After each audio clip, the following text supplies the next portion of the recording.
ॐ सदाशिवसमारम्भां शङ्कराचार्यमध्यमाम् अस्मदाचार्यपर्यन्तां वन्दे गुरुपरम्पराम्। ॐ स्थापकाय च धर्मस्य सर्वधर्मस्वरूपिणे अवतारवरिष्ठाय रामकृष्णाय ते नमः। जननीं शारदां देवीं रामकृष्णं जगद्गुरुं पादपद्मे तयोः श्रित्वा प्रणमामि मुहुर्मुहुः। नमः श्रीयतिराजाय विवेकानन्दसूरये सच्चित्सुखस्वरूपाय स्वामिने तापहारिणे। আজকের এই সারস্বত চর্চা সত্রে আমরা ঋক প্রতিষ্ঠানের পক্ষ থেকে সকলকে স্বাগত জানাই। আমি স্যারের অনুমতি নিয়ে প্রথমে একটু 5 মিনিট আপনাদের এই সম্পূর্ণ শাস্ত্র চর্চা সম্পর্কে এবং প্রতিষ্ঠান সম্পর্কে 5 মিনিটের মধ্যে সামান্য কিছু কথা বলবো, যাতে আপনারা এই কোর্সের উদ্দেশ্য বা আমরা কেন এত সন্ধ্যাবেলায় প্রতি সন্ধ্যাবেলায় কেন আমরা এই শাস্ত্র বিষয়ক পরিশ্রম করে থাকি তার একটা পরিষ্কার ধারণা আপনাদের হবে এবং আপনারা এই আলোচনায় নিরন্তর যুক্ত থাকার কারণ এবং উৎসাহ দুটোই পাবেন। আমি প্রথমত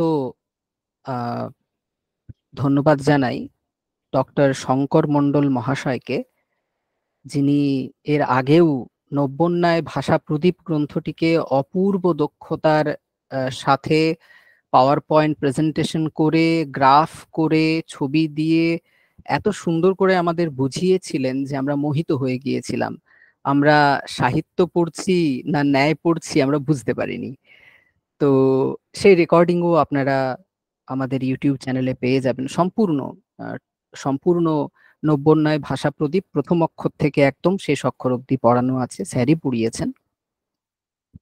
আর আমি অপরপক্ষে ধন্যবাদ জানাই Ramakrishna institute of Indic knowledge, যাকে আমরা ছোট্ট করে রিক বলে ডাকি।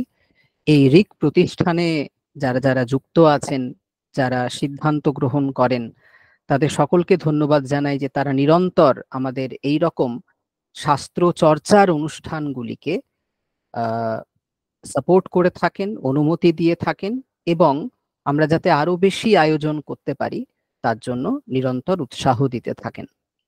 আমরা এই প্রতিষ্ঠানটির নাম ঠাকুর শ্রী শ্রী রামকৃষ্ণের নাম অনুসারে আমরা রেখেছি এবং ঠাকুরের ভাবাদর্শেই আমরা অনুপ্রাণিত। মূলত এই প্রতিষ্ঠান কি করে?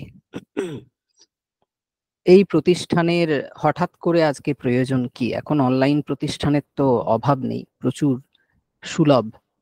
সেখানে কেন এই প্রতিষ্ঠানের আবশ্যকতা আছে? বর্তমানে আপনারা যারা শিক্ষক শিক্ষিকা রয়েছেন, অধ্যাপক অধ্যাপিকা রয়েছেন, আপনারা জানেন যে বর্তমানে কলেজ বিশ্ববিদ্যালয়ে বা বিদ্যালয়ে যে ধরনের পাঠ্যক্রম আছে, সেই পাঠ্যক্রম পড়িয়ে আগামী দিনের সংস্কৃতের স্কলার তৈরি করা বা শাস্ত্রের স্কলার তৈরি করা সম্ভব নয় এবং এখানে বিতর্কের কোনো অবকাশই নেই। আমরা এই সেমিস্টার পদ্ধতিতে আমাদের ছাত্রছাত্রীরা আর কেউ শিক্ষার্থী নেই, সবাই পরীক্ষার্থী হয়ে গেছে। সবাই প্রবেশ করে, পরীক্ষা কি সিলেবাস আছে, কি সাজেশন, কেমন ভাবে পড়াশুনো করবে, তারা একবার নিঃশ্বাস ফেলার আগেই পরীক্ষা চলে আসে। সুতরাং এই অবস্থায় পশ্চিমবঙ্গ যে এমন এক উর্বর ভূমি শাস্ত্র আলোচনার, এখান থেকে শাস্ত্র বিলুপ্ত হয়ে যাবে। কারণ এখন পশ্চিমবঙ্গের টোলগুলো বিলুপ্ত প্রায়। সেই যে ত্যাগী কৃচ্ছ সাধনকারী যে পণ্ডিত মশাইয়েরা, তারা অঙ্গুলিগণ্য অথবা নিশ্চিহ্ন এমতাবস্থায় পশ্চিমবঙ্গ থেকে শাস্ত্রের যে পরম্পরা তা ধুয়ে মুছে যাওয়ার জোগাড়। তাহলে কি পশ্চিমবঙ্গে সেই প্রকাণ্ড পণ্ডিতেরা নেই? আছেন, অবশ্যই আছেন, তারা আছেন। আমরা তাদের কাছেই পড়াশুনো করেছি। আমরা যা এখানে বলবো, যা বলছি, প্রত্যেকটা শব্দে যদি কোথাও কোনো গুণ থাকে সব তাদের। যদি সামান্য কিছু বিদ্যা সংক্রান্ত হয় আপনাদের মধ্যে, শঙ্কর স্যারও সম্মত হবেন, এসব তাদের কৃপা, তাদের পরিশ্রম। দোষ কিছু থাকলে তা আমাদের। কিন্তু সমস্যা যেটা হয়েছে, তারা প্রচন্ড ব্যস্ত। তাদের সময় পাওয়া এবং তাদের কাছে গিয়ে নিবিষ্ট অধ্যয়ন করা এখন আমাদের পক্ষে দুঃসাধ্য হয়ে পড়েছে।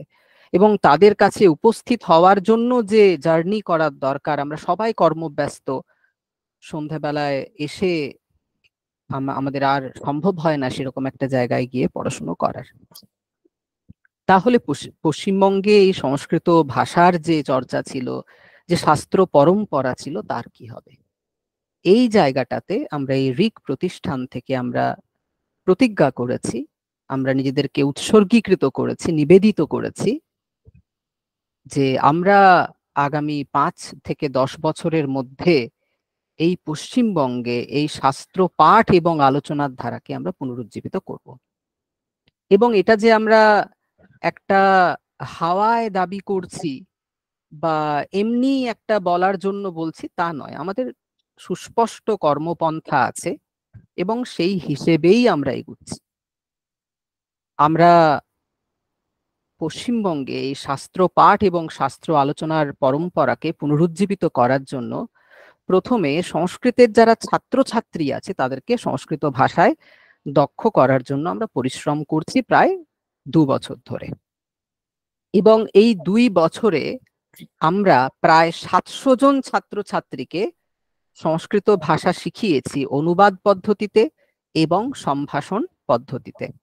অনুবাদ পদ্ধতিতে আমি, অর্থাৎ অধ্যাপক বিবেক কর্মকার, আমি 2 বার 2টো কোর্স নিয়েছি এবং তৃতীয় কোর্স সংস্কৃত ভাষা শেখানোর যে কোর্স ছাত্রছাত্রীদের, শিক্ষক শিক্ষিকাদের, অধ্যাপক অধ্যাপিকাদের উদ্দেশ্যে দেওয়া হয়, সেটা শুরু হয়েছে এবং এখনো ওটাতে আমরা ভর্তি নিচ্ছি।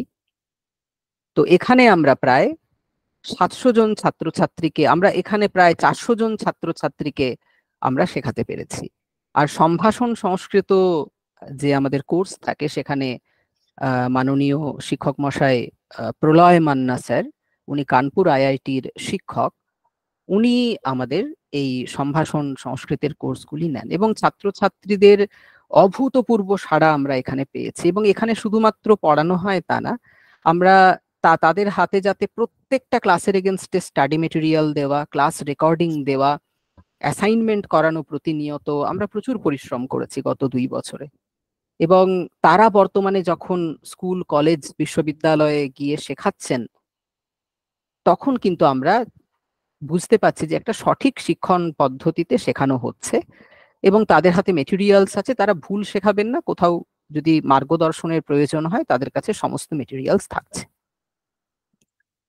এবং এখানে শুধুমাত্র যে সংস্কৃতের ছাত্রছাত্রীরাই যুক্ত হচ্ছেন তা না, সাধারণ মানুষেরা যুক্ত হচ্ছেন যারা সংস্কৃত শিখতে চান। আমরা যেহেতু একেবারে গোড়া থেকে শেখাই, প্রচুর মানুষজন যুক্ত হচ্ছেন। এবং শুধু ভাববেন না সংস্কৃতের মানুষেরাই শুধুমাত্র শাস্ত্র পড়তে চান, প্রচুর সাধারণ মানুষ শাস্ত্র পড়তে চান। তাদেরকে আগামী দিনের জন্য যোগ্য করে তোলার জন্য আমাদের ফার্স্ট স্টেপটাই হচ্ছে সংস্কৃত ভাষায় সকলকে দক্ষ করে তোলা। সেকেন্ড, শিক্ষক শিক্ষিকা, অধ্যাপক অধ্যাপিকাদের নিরন্তর অধ্যয়নে উৎসাহিত করা। কারণ যদি পড়াশুনো না করা হয়, আমরা একটা ক্লাসরুমে গিয়ে আমাদের ভেতর থেকে কিন্তু সেই ক্রিয়েটিভিটি আসবে না। আমরা যা শিখেছি এম এ লেভেলে সেটাই রয়ে গেছে, কোনো সংযোজন নেই, সেখানে কোনো আলোড়ন নেই, সেখানে কোনো সংশোধন হচ্ছে না। তাহলে কিন্তু আমরা আগামী দিনে ছাত্রছাত্রীদের কাছে গিয়ে নতুন কিছু দিতে পারবো না। তাই আমরা নিরন্তর কোর্সেস দিতে থাকি এই জায়গাতে। এবং আমরা কিরকম কোর্সেস দিই এখানে? এখানে আমরা যেমন আমাদের শুরু হয়েছে, আমরা 4টে শাস্ত্র এখন সেই টোল পদ্ধতিতে শুরু করেছি। তার মধ্যে ব্যাকরণ আমরা শুরু করেছি, সেখানে সিদ্ধান্ত কৌমুদীর পূর্ব পাঠ এখন চলছে, বেস তৈরিটা চলছে, 4 মাসের একটি কোর্স। তারপরেই কিন্তু 5.5 বছর ধরে টোটাল 13টা কোর্সে সম্পূর্ণ সিদ্ধান্ত কৌমুদী পড়ানো হবে। এবং আমাদের উদ্দেশ্য অন্য কিছু না, এই যে 5 জন 10 জন বা 20 জন ছাত্রছাত্রী এই যে ব্যাকরণটা ধরে ধরে পড়বে, তারা এই ব্যাকরণ পরম্পরার, এই পাণিনীয় পরম্পরার ধারক এবং বাহক হবে আগামী দিনে এই পশ্চিমবঙ্গে। ন্যায়ের জন্য আমাদের শঙ্কর এবং আমাদের ব্যাকরণের এই কোর্সগুলি নিচ্ছেন অধ্যাপক ডক্টর শ্রীমন্ত ভদ্র মহাশয়।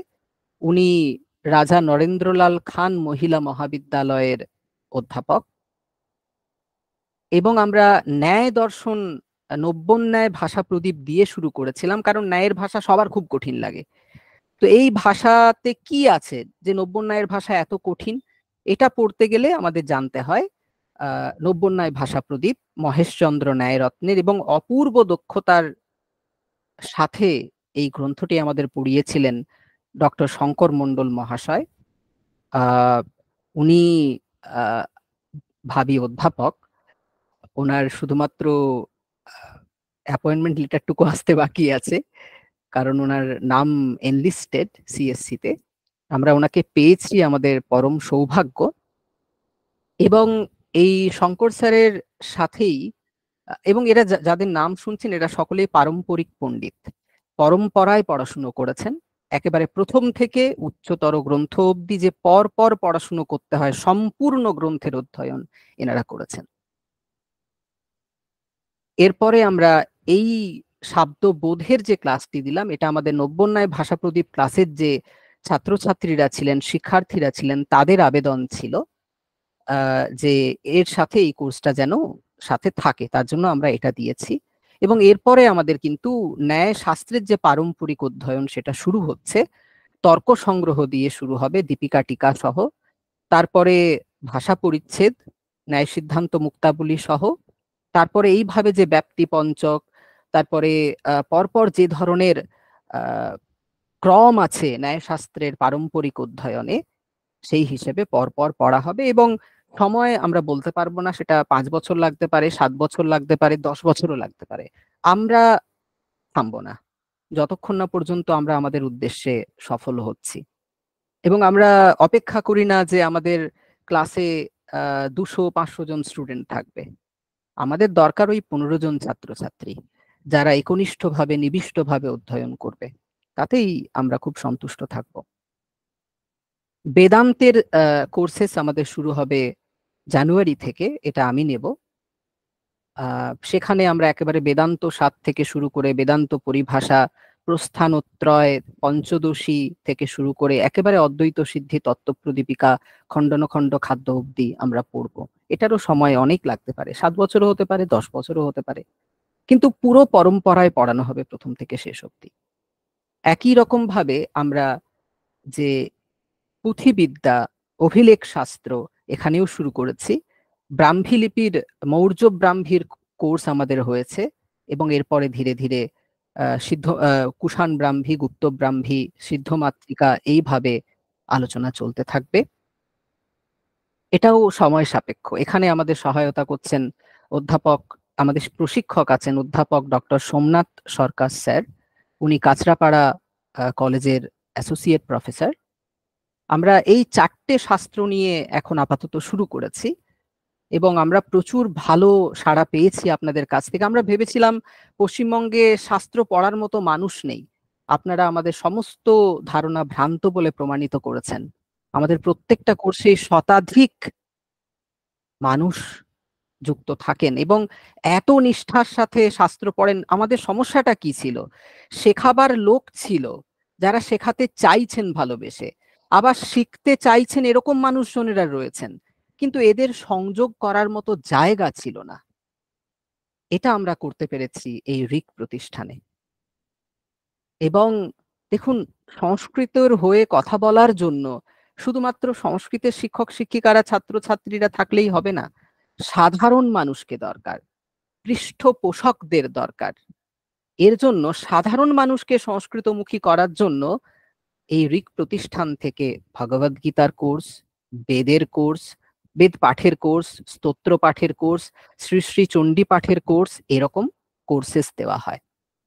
তাতে কি হয়, এবং এখানে পুলিশ থেকে শুরু করে, উকিল থেকে শুরু করে, ডাক্তার থেকে শুরু করে, গৃহবধূ থেকে শুরু করে, ব্যবসায়ী থেকে শুরু করে প্রচুর প্রচুর ভালো মানুষ আছেন যারা ভারতীয় সংস্কৃতির প্রতি শ্রদ্ধাশীল, সংস্কৃতের প্রচার প্রসারের জন্য তারা প্রতিনিয়ত সচেষ্ট। এমন সমমনস্ক মানুষদের আমরা এক কাছে করতে পেরেছি। এবং আমরা যে শুধুমাত্র এগুলো কথার কথা বলছি তা নয়, আপনারা আমাদের কোর্সেস দেখলেই বুঝতে পারবেন। আমরা প্রতিনিয়ত এই কোর্সগুলো আমাদের চলছে অথবা সম্পন্ন হয়েছে। সুদীর্ঘ 2 বছর ধরে আমরা কাজ করছি। 12টা কোর্স আমাদের অলরেডি হয়ে গেছে এবং আমরা অপূর্ব ফিডব্যাক পেয়েছি। এছাড়াও আমরা বিভিন্ন সময়ে সেমিনার ওয়ার্কশপ করিয়ে থাকি যাতে ছাত্রছাত্রীরা এবং শিক্ষক শিক্ষিকারা এবং সাধারণ যে মানুষেরা আছেন তারা যাতে উৎসাহিত হন। তো আমরা এই নিয়ে কাজ করে চলেছি। আমাদের এই যে, আমি বেশি সময় নেব না বলে কোর্সগুলো সম্বন্ধে আলাদা করে কিছু বললাম না, আপনারা আমাদের ওয়েবসাইটে সমস্তই দেখতে পাবেন। কারণ এখানে কোর্সের বিজ্ঞাপন করা আমার উদ্দেশ্য নয়। আমরা চেষ্টা করি আমাদের কোর্স ফি অত্যন্ত অত্যন্ত কম রাখার। আপনারা ভাবতে পারবেন না এতটা কম থাকে, কারণ আমাদের উদ্দেশ্যটাই হচ্ছে একটা কমিউনিটি তৈরি করা যারা আগামী দিনে শাস্ত্র পাঠ করবে, শাস্ত্রের আলোচনায় রত হবে। আজ আমরা আগামী দিনে বাক্যার্থ সভা, সারদা বাক্যার্থ সভা করতে চলেছি, যেখানে ভারতবর্ষের বিভিন্ন পণ্ডিতেরা এসে বাক্যার্থ করবেন, কিন্তু সেগুলো বুঝবেন এমন মানুষ কোথায়? আমরা গত 2 বছর ধরে সেই অডিয়েন্স তৈরি করেছি, সেই শিক্ষার্থীদের তৈরি করেছি, যাতে আগে যেমন হতো সংস্কৃত কলেজে প্রতি শনিবার করে একটা বাক্যার্থ সভা হতো, ভারতবর্ষের বিভিন্ন জায়গার পণ্ডিত সেখানে আসতেন, সেই পরম্পরা এখন নষ্ট হয়ে গেছে। আমরা শুনেছি স্যারেদের কাছ থেকে যে মৃণালকান্তি গঙ্গোপাধ্যায় আর বদরীনাথ শুক্লের কি ধরনের সেখানে কথোপকথন হয়েছিল, কত যুক্তিতর্ক বিনিময় হয়েছিল, শুনেও আমাদের শিহরণ হয়। কিন্তু সেটা আবার পশ্চিমবঙ্গে হবে। আমরা সেই সাধনায় রত আছি। এবং যারা এখানে সহায়তা করছেন, প্রচুর মানুষজন ঋক প্রতিষ্ঠানে যুক্ত আছেন, কোর্সে যুক্ত আছেন, শিক্ষক শিক্ষিকা হিসেবে যুক্ত আছেন, সহায়ক হিসেবে যুক্ত আছেন, পৃষ্ঠপোষক হিসেবে যুক্ত আছেন। তাদের কাছে আমাদের শত প্রণতি, সহস্র প্রণতি। তাদের সাহায্য ছাড়া এটা কখনো সম্ভব ছিল না। আপনাদের এই যে 142 জন মানুষ এখানে যুক্ত আছেন, তাদের কাছ অব্দি আমরা পৌঁছাতেই পারতাম না এই শাস্ত্রের আবেদন নিয়ে, যদি তারা সাথে যুক্ত না থাকতেন। আমি আর এই আলোচনা দীর্ঘায়িত করব না। আপনারা যে আলোচনা শোনার জন্য এসেছেন সেই শব্দবোধ নিয়ে এবং আমি সেই বিষয়ে 2 কথা খুব সামান্য বলে আমি তারপরে আমার বাক্যে বিরতি দেব। শব্দবোধ নিয়ে আলোচনা খুব জরুরি। এটা শুধুমাত্র যে ন্যায় দর্শনেই আলোচিত হয়েছে তা না। ন্যায়, বেদান্ত, ব্যাকরণ, মীমাংসা সকল দর্শনেই কম বেশি আপনারা শব্দবোধের আলোচনা পাবেন, এবং তাদের সকলের কিন্তু শব্দবোধ প্রক্রিয়া আলাদা আলাদা। কিছু সাম্য আছে, বৈষম্যও আছে অনেকটা। এমতাবস্থায় এই শব্দবোধ সম্পর্কে স্পষ্ট ধারণা প্রয়োজন। বলা হয় কাণাদম পাণিনীয়ম চ সর্বশাস্ত্রোপকারকম। এখানে কাণাদম এই শব্দটা উপলক্ষণ ন্যায় বৈশেষিক উভয়েরই, যদিও কণাদ বৈশেষিক দর্শনের প্রবক্তা, তথাপি এখানে ন্যায় শাস্ত্রেরও উপলক্ষণ হয়। তো এই ন্যায় বৈশেষিক দর্শন এবং পাণিনীয় ব্যাকরণ দর্শন, পাণিনীয় ব্যাকরণ আপনাদের জানতেই হবে। এই দুটো শাস্ত্র ছাড়া আপনারা কোনো শাস্ত্রে প্রবেশ করতে পারবেন না। অনেকে বলে বেদান্তের জন্য আবার ন্যায় কিসের দরকার? শৃঙ্গেরি সারদাপীঠে শঙ্করাচার্য ছিলেন ভারতী তীর্থ। উনি বলতেন বেদান্তি 2 ধরনের হয়। এক ধরনের হচ্ছে ন্যায় বেদান্তি, যারা ন্যায় দর্শন জানে এবং বেদান্ত পড়ে। আর এক ধরনের হয় অন্যায় বেদান্তি, তারা ন্যায় দর্শন না জেনেই বেদান্ত পড়ে। সুতরাং ন্যায় পড়তেই হবে। আপনি সাহিত্যের লোক, আপনি কেন ন্যায় পড়বেন? খুব ভালো, আপনি রসগঙ্গাধরটা খুলে দেখুন একবার, যদি ন্যায় ছাড়া এক পা এগুতে পারেন আমাকে বলবেন। আচ্ছা, আপনি ব্যাকরণ পড়বেন কেন ন্যায় পড়বেন? আপনি ভূষণ সার খুলে দেখুন, আপনি লঘু মঞ্জুষা খুলে দেখুন, আপনি ন্যায়শাস্ত্র ছাড়া এক পা এগুতে পারবেন? পারবেন না। শাব্দ বোধ ছাড়া কোথাও বিচরণ সম্ভব নয়। আপনারা এখানে শব্দবোধ নিয়ে পড়াশুনো করুন, এটা একটু উচ্চতর। স্যার অত্যন্ত সরলভাবে মজা করে পড়ান, আপনাদের সুখবোধ্য হবে। কিন্তু যারা একেবারে প্রথম থেকে ধরে ধরে শাস্ত্র পদ্ধতিতে, পারম্পরিক পদ্ধতিতে শিখতে চান, তারা কিন্তু আমাদের ওই যে কোর্সগুলো হয় যেখানে আমরা একেবারে ধরে ধরে প্রথম থেকে শেখাই, যেমন ব্যাকরণে শুরু হয়েছে, বেদান্তে শুরু হবে, ন্যায়ে শুরু হবে, সবগুলোতে একসাথে ঢুকে পড়বেন না। একটা দিক ঠিক করুন যে কোন শাস্ত্র নিয়ে আপনি পরিশ্রম করতে চান, কোনটা আপনার কাছে আবেদন রাখে, সেই শাস্ত্রে মনোনিবেশ করুন। এবং মনে রাখবেন, আমাদের বেঙ্কটরমন ভট্ট স্যার বলতেন যে বহু শাস্ত্র পড়ার দরকার নেই, কোনো একটা শাস্ত্র মন দিয়ে পড়ো। ওই একটা শাস্ত্রে যদি তুমি দক্ষতা অর্জন করতে পারো, বাকি শাস্ত্রগুলোতে দক্ষতা আনতে তোমার 2 থেকে 3 মাস সময় লাগে। কোনো একটা শাস্ত্রে দক্ষতা প্রথমত প্রয়োজন, তার আমূল চূল অধ্যয়ন প্রয়োজন, প্রথম থেকে শেষ অব্দি অধ্যয়ন প্রয়োজন। তো আপনাদের এই যে সারস্বত ব্রতে আপনারা এসেছেন, আপনাদের এখানে বক্তাও যেমন বিশেষ, আপনারা শ্রোতারাও বিশেষ। বলুন না, আজ পশ্চিমবঙ্গে কজন আছে যারা শাস্ত্র নিয়ে ইন্টারেস্টেড? আপনারা ইন্টারেস্টেড, আপনারা বিশেষ। মানুষ্যানাম সহস্রেষু কশ্চিৎ আপনারা। আর এখানে বক্তাও আশ্চর্য, আশ্চর্য বক্তা কুশলোস্য লব্ধা, আশ্চর্য জ্ঞাতা কুশলানুশিষ্টঃ। একেবারে এখানে অপূর্ব এক সমাগম হয়েছে, যেখানে যোগ্য শিক্ষক এবং যোগ্য শিক্ষার্থীরা উপস্থিত। আপনাদের এই যে সারস্বত যজ্ঞ আজ থেকে শুরু হচ্ছে, আপনাদের সহায়তায় সংযোগে সাফল্য লাভ করুক। আর অধিক কথা না বলে আমি স্যারকে অনুরোধ করব যে আপনি এই সারস্বত চর্চাকে এগিয়ে নিয়ে যান। আয়মারম্ভঃ শুভায় ভবতু।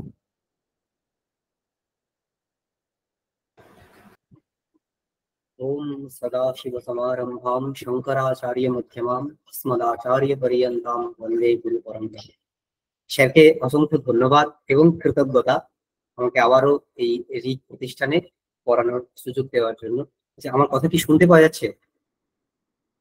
হ্যাঁ স্যার, শুনতে পাওয়া যাচ্ছে। আমি স্যার অ্যাকচুয়ালি সবার মাইক একটু বন্ধ রেখেছি, যাতে অনেকে ভুল করে তো অন করে ফেলেন, ওই জন্য।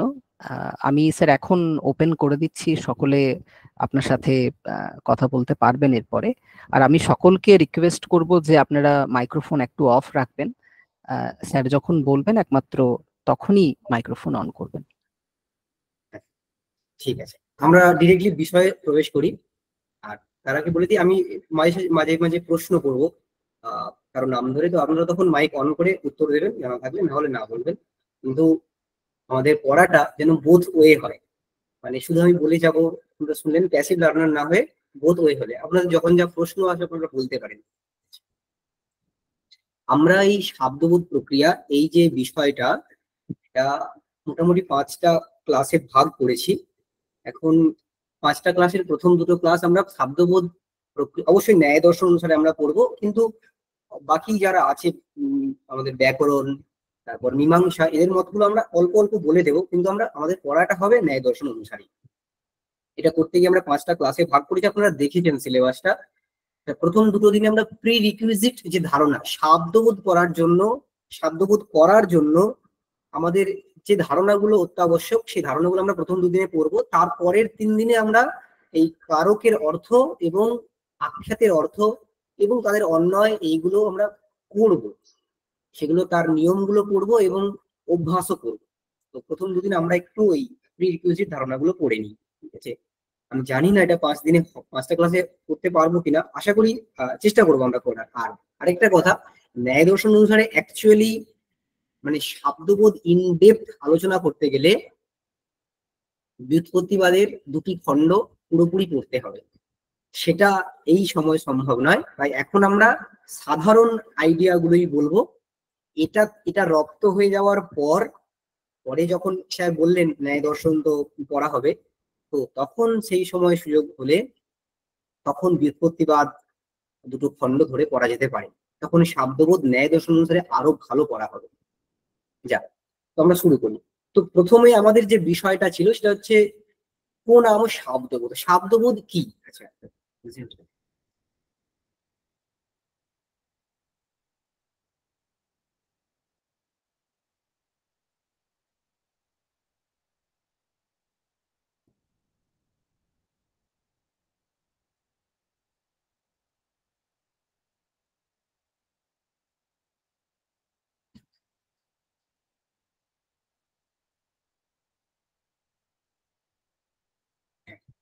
কো নাম শাব্দবোধ।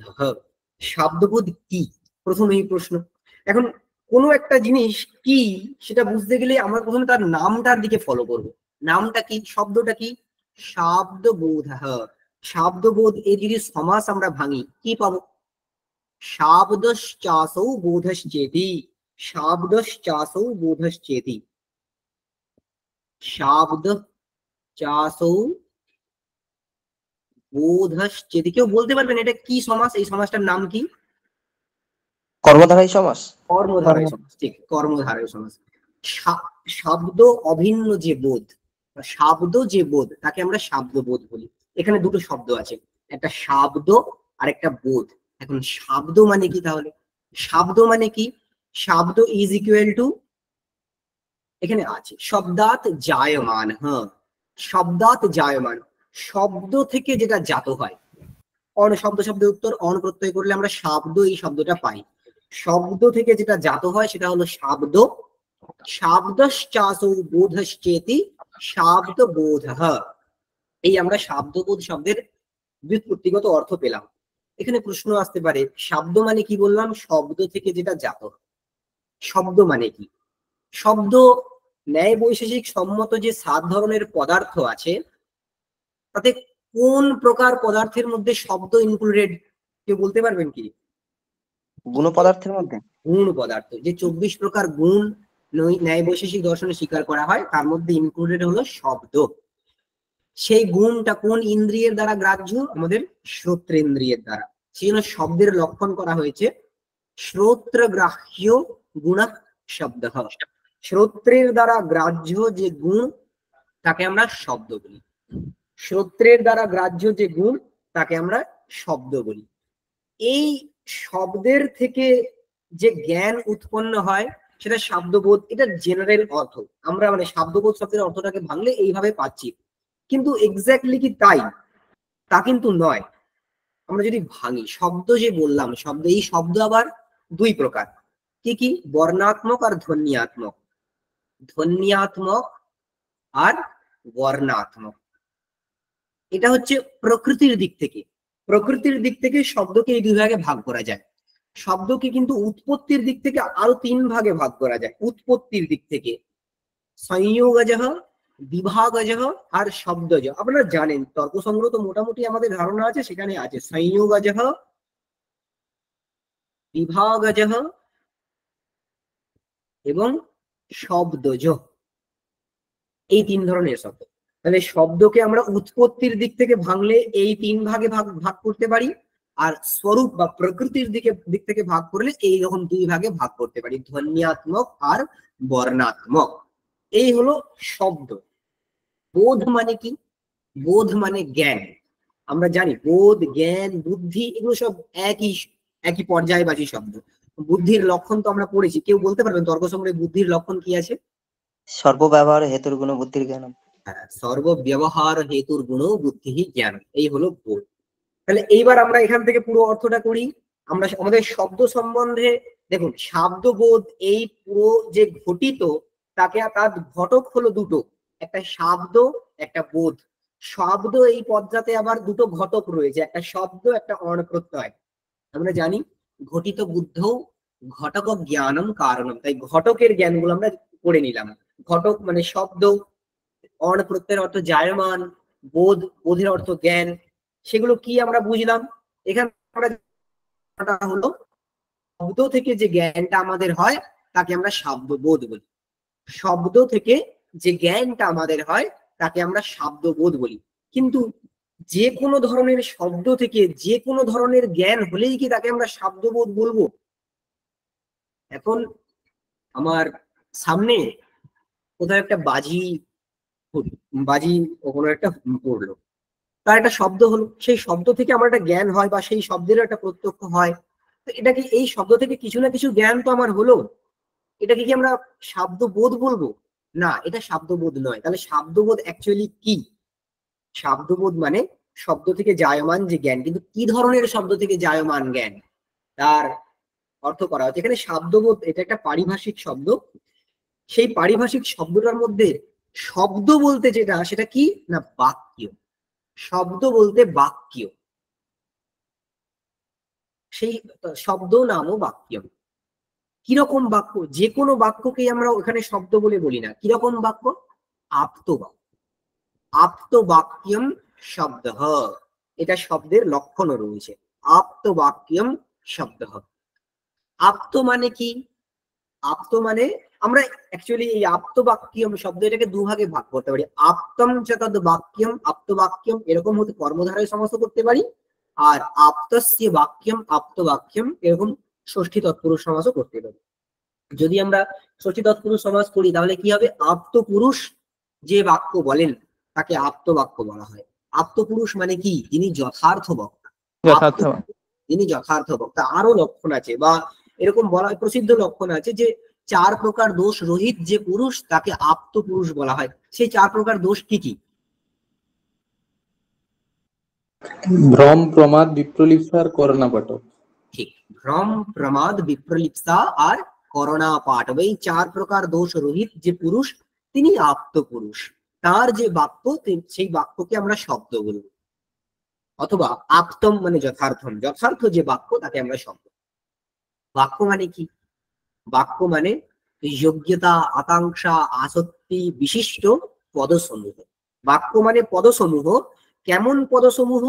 যাদের মধ্যে যোগ্যতা আছে, আকাঙ্ক্ষা আছে, আসক্তি আছে, এই এতদ বিশিষ্ট যে পদসমূহ তাকে আমরা বাক্য বলি।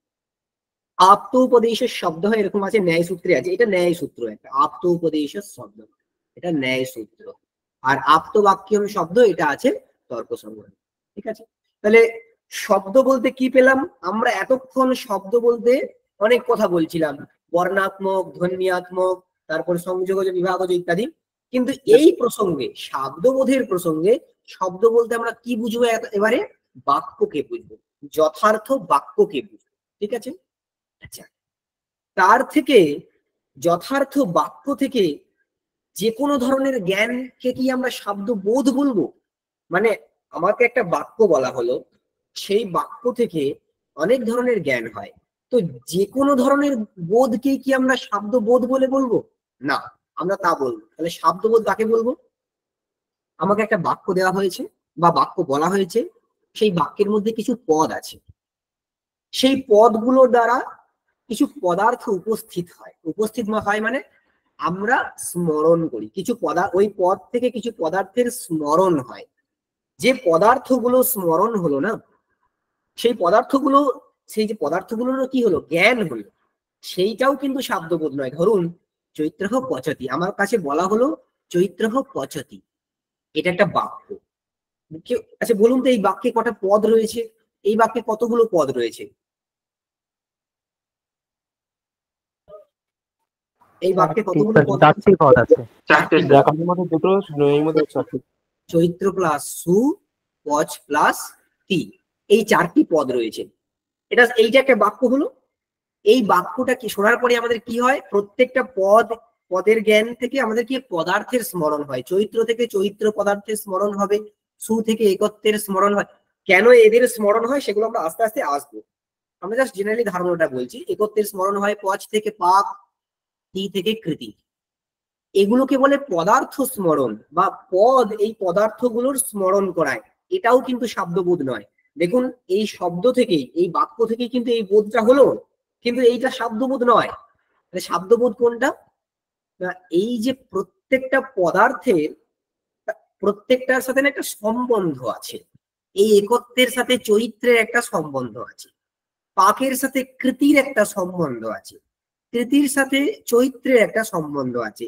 এই সম্বন্ধগুলোর জ্ঞান যখন হবে ওই জ্ঞানটাকে শাব্দবোধ বলে। তাহলে শাব্দবোধ কাকে বলে? বাক্যে উপস্থিত পদের দ্বারা উপস্থাপিত যে পদার্থ, ভালো করে শুনবেন, বাক্যে উপস্থিত পদের দ্বারা উপস্থাপিত যে পদার্থ তাদের পরস্পর সম্বন্ধের জ্ঞানকে শাব্দবোধ বলে। বাক্যে উপস্থিত পদের দ্বারা উপস্থাপিত যে পদার্থ তাদের পরস্পর যে সম্বন্ধ সেই সম্বন্ধের জ্ঞানকে শাব্দবোধ বলে। তার মানে শাব্দবোধ শব্দটা কিন্তু পারিভাষিক। শাব্দবোধ শব্দের যেমন পঙ্কজ শব্দটা কি বোঝায়? পঙ্কে যেটাই জাত হয়, পঙ্কজনী কর্তৃ, এই তো অর্থ পঙ্কজ শব্দের।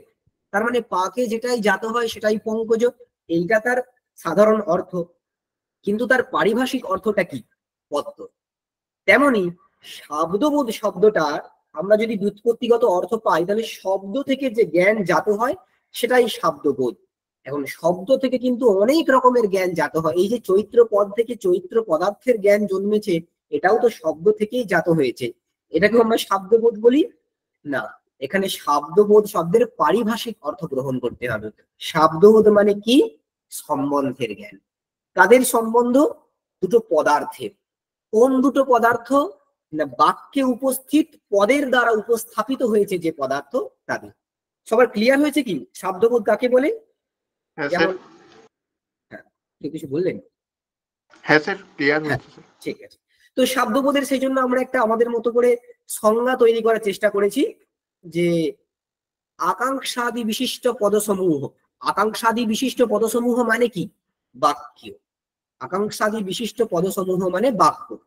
সেই বাক্যের উপস্থিত পদার্থ, সেই পদসমূহ তার দ্বারা উপস্থাপিত পদার্থ, পদসমূহের দ্বারা উপস্থাপিত যে পদার্থ সেই পদার্থগুলোর মধ্যে পরস্পর যে সংসর্গ মানে সম্বন্ধ, সংসর্গ মানে সম্বন্ধ, সেই সম্বন্ধের যে জ্ঞান তাকেই আমরা বাক্যার্থ জ্ঞান বলে বলবো, তাকেই আমরা শাব্দবোধ বলে বলবো। তার মানে শাব্দবোধ ইজ ইকুয়াল টু বাক্যার্থ জ্ঞান, এটা আমরা লিখতে পারি। এখানে কারো কোনো কনফিউশন আছে? স্যার আরেকবার বললে ভালো হয়, একটু বুঝতে। এক্স্যাক্টলি কোন জায়গাটা? স্যার ওই বাক্যটা যেটার সাথে সম্বন্ধ হচ্ছে ওই অংশটুকু স্যার। আমরা না এটাতে আসবো, আবার আসবো, কিন্তু আমরা এখানে বোঝার জন্য বলেছিলাম যে এই যে চৈত্র পচতি, এটা তো একটা বাক্য। এই বাক্যটাতে কটা পদ রয়েছে আপনি বলুন? এই বাক্যটাতে কটা পদ রয়েছে বললাম আমরা চৈত্র পচতিতে? চারটে। চারটে। এখন ওই চারটি পদ চারটে পদার্থকে উপস্থাপিত করে, তাই না? চারটে নয়, আরো বেশি করে, তাই সেগুলো আমরা পরে আসবো। তো চৈত্র পদ চৈত্ররূপ পদার্থকে উপস্থাপিত করে, সুপদটা একত্ব পদার্থকে উপস্থাপিত করে। দেখুন চৈত্র পদটা একটা বোধ ঘটালো। কিসের বোধ? চৈত্র পদার্থের বোধ ঘটালো। সুপদটা একটা বোধ ঘটালো একত্ব পদার্থের। এখন এই বোধগুলোকে কি আমরা শাব্দবোধ বলবো? হ্যাঁ বলবো, কেন বলবো না? প্রশ্নটা এরকম কেউ করতেই পারে যে শব্দ থেকেই তো এই বোধটা হচ্ছে। না, এটা আমরা বলবো না। কেন বলবো না? কারণ এখানে শাব্দবোধ শব্দটা পারিভাষিক। শাব্দবোধ কাকে বলবো? না, ওই যে চৈত্র এবং সুয়ের অর্থ একত্ব, এই পদার্থ দুটোর মধ্যে একটা সম্বন্ধ রয়েছে, এই সম্বন্ধের জ্ঞানটাকে আমরা শাব্দবোধ বলবো। দেখুন এখানে চৈত্র পদের অর্থ চৈত্র আর সুপদের অর্থ একত্ব। এই একত্বটা চৈত্রেতে অন্বিত হয় আশ্রয়ত্ব সম্বন্ধে গিয়ে, সেসব পরে আসবো। এই যে সম্বন্ধ, আশ্রয়ত্ব সম্বন্ধ, এই সম্বন্ধের যে জ্ঞান, এইটাকে আমরা শাব্দবোধ বলবো। তাহলে এই চৈত্রের জ্ঞানটাকেও শাব্দবোধ বলবো না, একত্বের জ্ঞানটাকেও শাব্দবোধ বলবো না। শাব্দবোধ কাকে বলবো? এই সম্বন্ধের জ্ঞানটাকে, আমরা সম্বন্ধের জ্ঞানটাকে শাব্দবোধ বলবো। সেই জন্য আমরা শাব্দবোধের অর্থ করলাম যে বাক্যে উপস্থিত পদের দ্বারা উপস্থাপিত যে পদার্থ, সেই পদার্থগুলোর পরস্পর যে সম্বন্ধ, সেই সম্বন্ধের জ্ঞানকে আমরা শাব্দবোধ বলি। দেখুন ক্লিয়ার হলো কিনা? হ্যাঁ স্যার। ঠিক আছে। তো আমরা শাব্দবোধের এইরকম একটা লক্ষণ করেছি। এটা আস্তে আস্তে আরো ক্লিয়ার, যত আমরা শাব্দবোধ তৈরি করবো তত আরো ক্লিয়ার হবে। ঠিক আছে, এরপরে কি আছে? আচ্ছা, এই যে আমরা বললাম, একটু আগে বলার চেষ্টা করেছিলাম যে চৈত্র পচতি, এখানে চৈত্র পদ থেকে চৈত্রের উপস্থিতি হয়, চৈত্র পদার্থের উপস্থিতি হয়, এটা একটা সম্বন্ধে হয়। সেটা কোন সম্বন্ধ? না সেই সম্বন্ধের নাম বৃত্তি। বৃত্তির দ্বারা উপস্থাপিত হয়। এটা আমরা পরের ক্লাসে আরো ডিটেলসে পড়বো। আচ্ছা, আর ওই একটা পদার্থের সাথে আরেকটা পদার্থের সম্বন্ধের যে জ্ঞান হয়, একটু আগেই আমরা পড়ছিলাম চৈত্র, এখানে দুটো পদ রয়েছে, একটা চৈত্র আর একটা সু। চৈত্রের অর্থ চৈত্র নামক মনুষ্য, আর সুয়ের অর্থ একত্ব। এ দুটোর জ্ঞান কিন্তু শাব্দবোধ নয়। শাব্দবোধ কি? একত্ব যখন চৈত্রে গিয়ে অন্বিত হবে, কোন সম্বন্ধে? আশ্রয়ত্ব সম্বন্ধে। কেন আশ্রয়ত্ব সম্বন্ধে পরে আসবো। এই জ্ঞানটাকে আমরা শাব্দবোধ বলি। এখন এই যে সম্বন্ধের জ্ঞান, এই সম্বন্ধের জ্ঞানটা কিসের দ্বারা হয়? চৈত্র থেকে চৈত্র পদার্থের যে উপস্থিত হয়েছে, এটা বৃত্তির দ্বারা হয়েছে, বৃত্তি বা শক্তির দ্বারা, সেটা তো ক্লিয়ার। কিন্তু এই যে সম্বন্ধের জ্ঞানটা হলো, এটা কিসের দ্বারা হয়েছে, এটা কেন হয়েছে, আমরা কেন আশ্রয়ত্ব সম্বন্ধ কি বুঝছি? এটার কারণ হলো আকাঙ্ক্ষা। এটা আকাঙ্ক্ষা। আকাঙ্ক্ষাকে সংসর্গ মর্যাদা বলেও বলে। সংসর্গ মর্যাদা, সংসর্গ মর্যাদা। তো শাব্দবোধের সম্বন্ধের যে জ্ঞান হয়, সেটা আকাঙ্ক্ষার দ্বারা ভাসিত হয় বা সংসর্গ মর্যাদার দ্বারা ভাসিত হয়। ব্যুৎপত্তিবাদের প্রথম লাইন আপনারা অনেকেই জানেন। ব্যুৎপত্তিবাদের প্রথম লাইনটা শুরুই হচ্ছে এরকম, শাব্দবোধে চ এক পদার্থে অপর পদার্থস্য সংসর্গঃ সংসর্গ মর্যাদয়া ভাসতে। সংসর্গ মর্যাদা মানে আকাঙ্ক্ষা। তার মানে শাব্দবোধে একটা পদার্থের সহিত আরেকটা পদার্থের যে সংসর্গ মানে সম্বন্ধ, সেটা কিসের দ্বারা ভাসিত হয়? সংসর্গ মর্যাদার দ্বারা ভাসিত হয়। শাব্দবোধে একটি পদার্থের সহিত আরেকটি পদার্থের যে সংসর্গ বা সম্বন্ধ, সেটা সংসর্গ মর্যাদার দ্বারা ভাসিত হয়। সংসর্গ মর্যাদা মানে আকাঙ্ক্ষা। ঠিক আছে? তার মানে শাব্দবোধে দু ধরনের পদার্থ থাকে, একটা বৃত্তিভাষ্য পদার্থ আর একটা আকাঙ্ক্ষা ভাষ্য পদার্থ। ঠিক আছে? শাব্দবোধে দু ধরনের পদার্থ থাকে, একটা বৃত্তিভাষ্য পদার্থ, একটা, আপনারা শুধু লিখে নিন এই কথাগুলো, এগুলো আস্তে আস্তে সব ক্লিয়ার হয়ে যাবে। একদম যারা একেবারে নতুন মানে ন্যায় জাস্ট প্রথম পড়ছে, তাদের কাছে একটু নতুন লাগতে পারে, কিন্তু এটা আস্তে আস্তে ক্লিয়ার হয়ে যায়। শাব্দবোধে দু ধরনের পদার্থ থাকে, একটা বৃত্তিভাষ্য পদার্থ, বৃত্তিভাষ্য, আর একটা আকাঙ্ক্ষা ভাষ্য।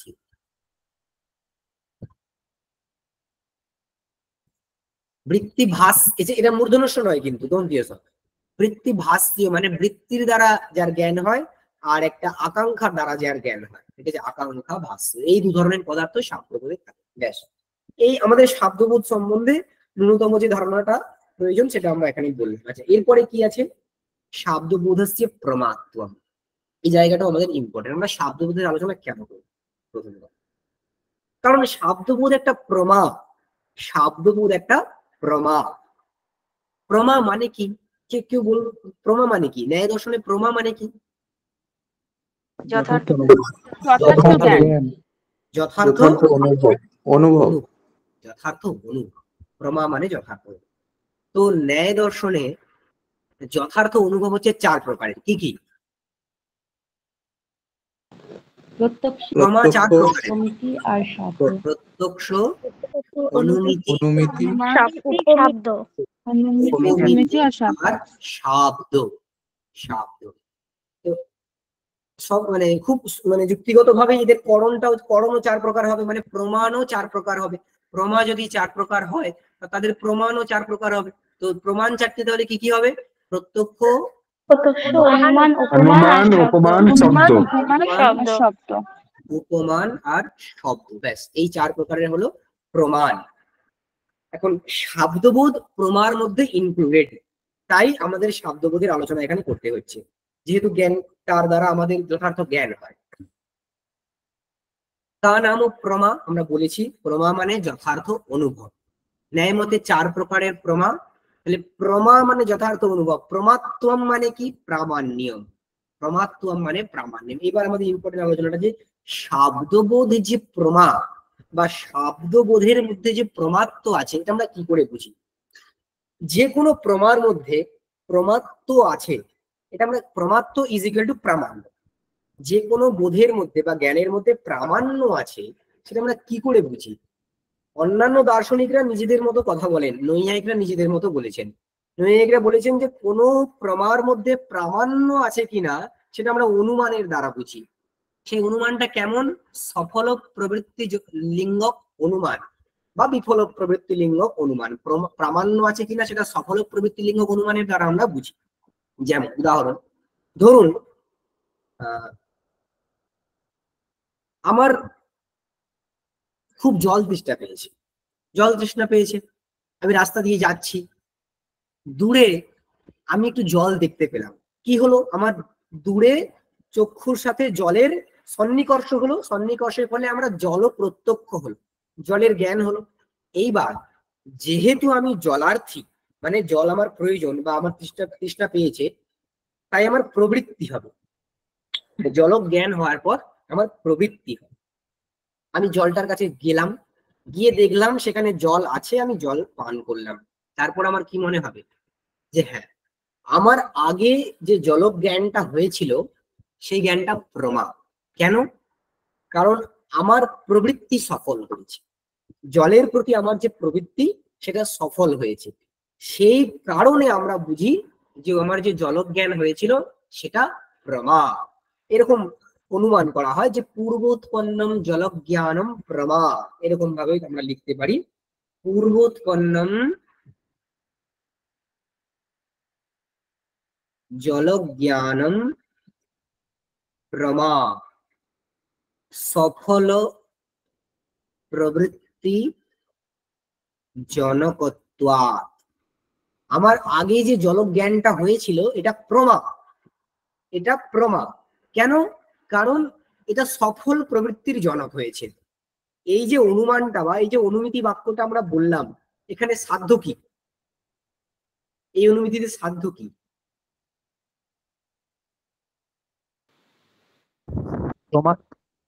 প্রমাত্বম। ঠিক, এখানে শব্দটা আছে প্রমা, সাধ্যটা হলো প্রমাত্বম। যেমন পর্বত বহ্নিমান ধূমাত, বহ্নিমান এই রূপে থাকে, কিন্তু আমরা সাধ্যটাকে কাকে বলি? বহ্নিকে। একটা তুয়া প্রত্যয় যোগ করি, বহ্নিমান, তার সাথে তুয়া যোগ করলে বহ্নিমত্ব হয়। বহ্নিমত্ব ইজ ইকুয়াল টু বহ্নি, যেন আমরা বলি সাধ্য হচ্ছে বহ্নি। তেমনি এখানেও সাধ্য হলো প্রমাত্ব। তাহলে এই অনুমিতির দ্বারা আমরা কার জ্ঞান হলো? কিসের জ্ঞান হলো? প্রমাত্বের জ্ঞান হলো। কোথায়? জলজ্ঞানে। জলজ্ঞানের মধ্যে প্রমাত্ব ছিল বা প্রমাত্ব আছে, সেটা আমরা এই অনুমিতির দ্বারা বুঝলাম। তেমনি তার মানে নৈয়ায়িকরা বলে প্রমার যে প্রামাণ্য বা প্রমাত্ব, তার গ্রহণ কিসের দ্বারা হয়? অনুমানের দ্বারা, অনুমিতির দ্বারা। তাহলে শব্দবোধের মধ্যে প্রমাত্ব আছে কিনা সেটা আমরা কিসের দ্বারা বুঝবো? অনুমিতির দ্বারা বুঝবো। আমাকে কেউ বলল যে নদী তীরে পঞ্চ ফলানি সন্তি, নদীর তীরে 5টা ফল রয়েছে। আমাকে এই বাক্য বলল, সেই বাক্য শোনার পরে সেখান থেকে আমার একটা জ্ঞান হয়। নদী প্রত্যেকটা শব্দ থেকে, প্রত্যেকটা পদ থেকে একটা একটা অর্থ আসে, তারপর তাদের সম্বন্ধগুলোকে আমার জ্ঞান হয়, দিয়ে একটা বোধ হয়। সেই বোধটা হওয়ার পরে যদি আমাকে বলে আম আছে ফলের জায়গাতে, আমার যদি আম খেতে ভালো লাগে এবং আমার যদি আম মানে আমের প্রতি আমার প্রবৃত্তি হয়, তাহলে আমার প্রবৃত্তি ঘটবে। আমি গিয়ে দেখি, যদি দেখি সেখানে আম রয়েছে, তাহলে আমি বুঝবো যে আমার যে জ্ঞান হয়েছিল বা উনি যে বলেছিলেন সেটা যথার্থ। তার মানে ওই শব্দবোধের মধ্যে প্রমাত্ব আছে। কিন্তু গিয়ে যদি দেখি আমি পাইনি, নেই, তাহলে সেটার মধ্যে প্রমাত্ব নেই, সেটা অপ্রমা ছিল। ঠিক আছে? তো এইভাবে শব্দবোধের মধ্যেও যে প্রমাত্ব আছে কিনা সেটা আমরা কিসের দ্বারা বুঝি? এই অনুমিতির দ্বারা বুঝি। এবং অনুমিতির দ্বারা আমরা বুঝি শব্দবোধের মধ্যে প্রমাত্ব রয়েছে, তাই শব্দবোধ হলো একটা প্রমা। তাই তার আলোচনা আমরা এখানে করবো এবং তার করণ তারও আলোচনা করব। এই প্রসঙ্গে আমাদের কিছু বিরোধের উপস্থিতি আছে। কোথায়? কাদের সাথে? আপনারা খুব সহজেই বুঝতে পারছেন। অনেকেই আছেন যারা শব্দবোধকে প্রমা বা শব্দবোধের করণ শব্দকে প্রমাণ বলে মানেন না। তারা কারা? চার্বাকরা, বৌদ্ধরা এবং বৈশেষিকরা। চার্বাকরা বলেন জগতে প্রমাণ হচ্ছে একটি, কি? প্রত্যক্ষ। জগতে প্রমাণ একটি, প্রত্যক্ষ, প্রমাও একটি, প্রত্যক্ষ। বৌদ্ধদের মতে কতগুলো প্রমা বা কতগুলো প্রমাণ? দুটো। প্রত্যক্ষ অনুমান। বৈশেষিকদের মতে দুটো। প্রত্যক্ষ আর অনুমান। দেখুন ন্যায় বৈশেষিক কিন্তু সমানতন্ত্র, অথচ এই ক্ষেত্রে এনাদের কিন্তু সিদ্ধান্ত আলাদা। বৈশেষিকের সিদ্ধান্ত 2টি প্রমাণ, নৈয়ায়িকের সিদ্ধান্ত 4টি প্রমাণ। তো এখন এর এর ডিটেলস আলোচনা। চার্বাকদের মতে প্রত্যক্ষের অন্তর্গত করতে হবে শাব্দবোধকে, বৌদ্ধ এবং বৈশেষিকের মতে শাব্দবোধকে অনুমানের অন্তর্গত করতে হবে। কিভাবে করা হবে এবং তার খণ্ডন, যে না এরা কিন্তু অ্যাকচুয়ালি প্রত্যক্ষ বা অনুমিতির অন্তর্গত নয়, এই যে খণ্ডন, এই বিষয়ে আলোচনা শব্দ শক্তি প্রকাশিকা বলে যে বইটি রয়েছে সেখানে বিস্তৃত আছে একদম পুঙ্খানুপুঙ্খভাবে, এবং বইটি বেশ কঠিন। সেখানে আছে আমাদের ভাষা পরিচ্ছেদেও এর আলোচনা আছে। এই যে এখানে কারিকাটা লেখা আছে না, শব্দোপমানয়োর নৈব পৃথক প্রামাণ্য মিশ্যতে অনুমান গতার্থত্বাদ ইতি বৈশেষিকম মতম, এটা কিন্তু ভাষা পরিচ্ছেদের কারিকা, এটা ভাষা পরিচ্ছেদে। তো ভাষা পরিচ্ছেদে এই বিষয়ে আলোচনা রয়েছে। এবং ন্যায় কুসুমাঞ্জলি বলে একটি বই রয়েছে উদয়নাচার্যের, সেই বইতেও কিন্তু এই এই আলোচনা রয়েছে। মানে কোন আলোচনা না, শাব্দবোধকে প্রত্যক্ষের অন্তর্গত বা অনুমানের অন্তর্গত করা যাবে না, শাব্দবোধকে প্রত্যক্ষের অন্তর্গত বা অনুমিতির অন্তর্গত করা যাবে না, ঠিক আছে, বা করা চলবে না। কেন করা চলবে না তার বিস্তৃত আলোচনা সেখানে রয়েছে। আমরা শুধু এইটুকু বলে দিলাম যে চার্বাকদের এই মত, তারা প্রত্যক্ষই বলেন, বৈশেষিকরা অনুমান বলেন, নৈয়ায়িকরা বলেন যে না এটা কিন্তু প্রত্যক্ষ বা অনুমান নয়, এটা একটা আলাদা প্রমাণ এবং এর প্রমাণটা একটা আলাদা।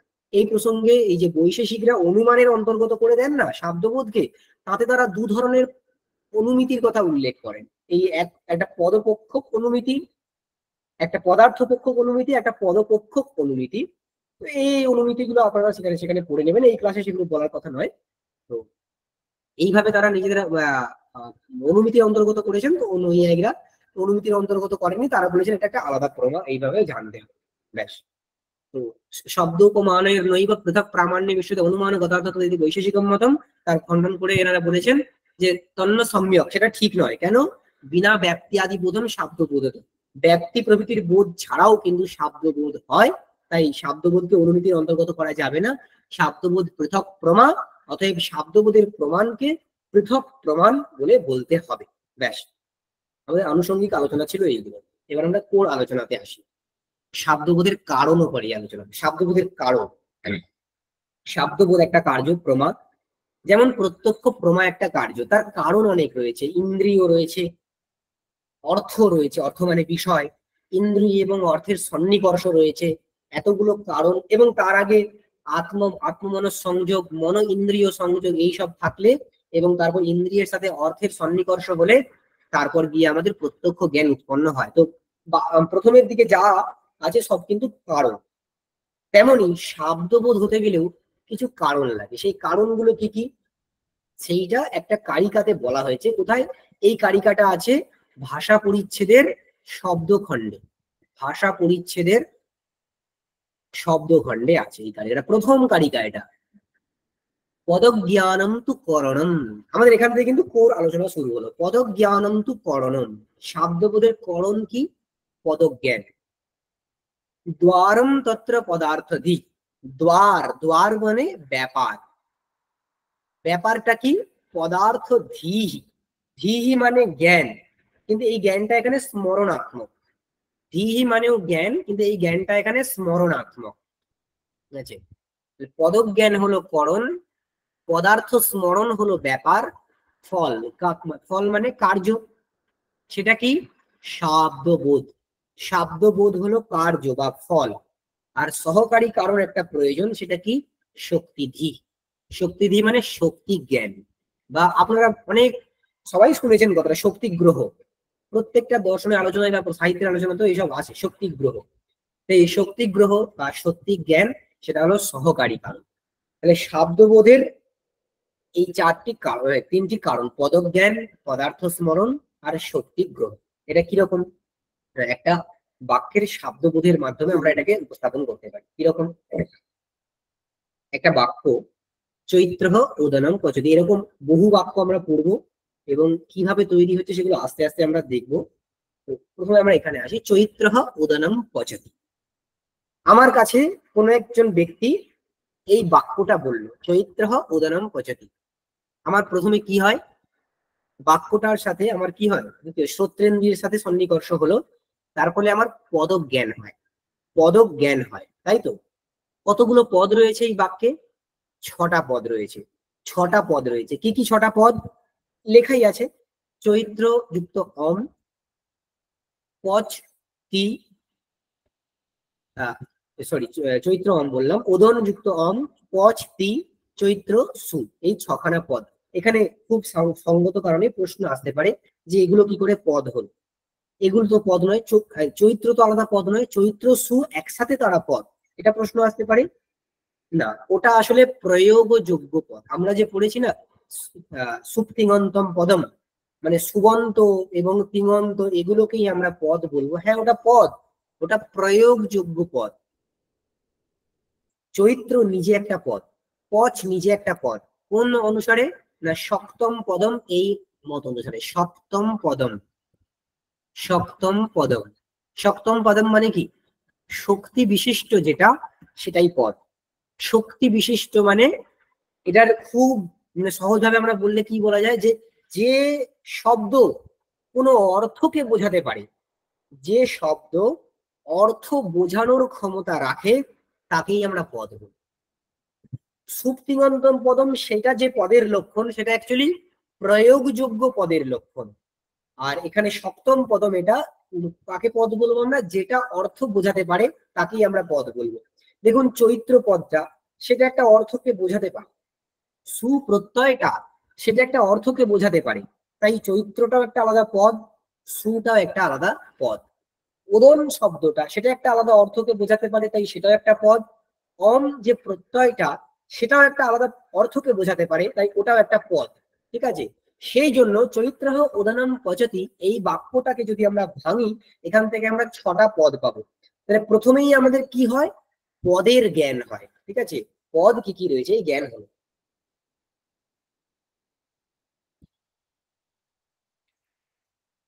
আমরা প্রথম স্টেপে এটা লিখলাম পদানি, এগুলো পদানি মানে জ্ঞান হলো। ঠিক আছে, পদক জ্ঞান হলো। পদক জ্ঞান হওয়ার পরে কি হয়? পদক জ্ঞান হওয়ার পরে ধরুন আমরা আমাদের অনেক আগে থেকে ওদন বলতে কি আমরা অ্যাকচুয়ালি জানি। কিভাবে জানি? অনেক কারণ আছে। আমাদের শক্তিগ্রহ 8 ভাবে হয়, তার কোনো না কোনো উপায় আমরা পরের দিকে পড়বো শক্তিগ্রহ কি কিভাবে হয়। 8 রকম ভাবে শক্তিগ্রহ হয়, তার কোনো না কোনো উপায়ে আমরা আগে থেকে জেনে রেখেছি যে ওদন বলতে কিন্তু একটা পদার্থ, ভাতকে বোঝায়। ঠিক আছে, অম বলতে কর্মত্বকে বোঝায়, এগুলো আমরা আগে থেকে জানি, মানে আমাদের শক্তিগ্রহ হয়ে আছে। সেই কারণে যেই আমাদের পদক জ্ঞান হলো, সঙ্গে সঙ্গে এক সম্বন্ধী জ্ঞানম অপর সম্বন্ধী স্মারকম, এই ন্যায় ওদন পদটা সে শক্তির দ্বারা ওদন রূপ পদার্থকে বোঝায়, ওদন রূপ পদার্থকে উপস্থাপিত করে। অম পদটা সে কর্মত্ব রূপ পদার্থকে উপস্থাপিত করে। কিসের দ্বারা? বারবার বলছি, কিসের দ্বারা? শক্তির দ্বারা বা বৃত্তির দ্বারা। ঠিক আছে, শক্তি বা বৃত্তির দ্বারা তারা এই পদার্থকে উপস্থাপিত করে। পচ ধাতু পাক রূপ পদার্থকে উপস্থাপিত করে, এখানে মতভেদ রয়েছে, আমরা পরে আসবো। টি এই যে আখ্যাত প্রত্যয়, সে কৃতিকে উপস্থাপিত করে, এখানে বৈয়াকরণদের সাথে মহান মতভেদ রয়েছে, সেটা তো আমরা আসবো। চৈত্র পদ্রায় চৈত্র ব্যক্তিকে উপস্থাপিত করে, সুপদ্রায় একত্বকে উপস্থাপিত করে। তো এরা কি করলো? পদগুলো কি করলো?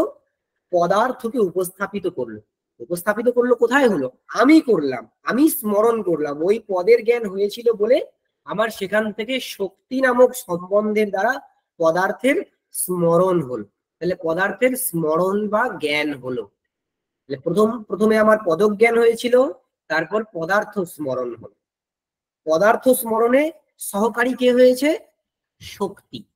পদার্থ স্মরণে সহকারী হয়েছে শক্তি। দেখুন, যে ব্যক্তি আগে থেকে জানে না ওদন মানে কি, তার কিন্তু কখনো এই বাক্য থেকে শব্দবোধ হবে না, কারণ ওদন পদ তার কাছে কোনো পদার্থকে উপস্থাপিত করাতে পারবে না। এই কারণেই আমার কাছে এই মুহূর্তে ফ্রেঞ্চ ল্যাঙ্গুয়েজে কোনো বাক্য বলা হলে আমি সেই বাক্যটাকে শুনতে পারবো, আমার শ্রোত্রেন্দ্রিয়ের সাথে সেই শব্দের সন্নিকর্ষ হবে, প্রত্যক্ষ হবে ঠিক, কিন্তু সেখান থেকে শব্দবোধ হবে না। কেন?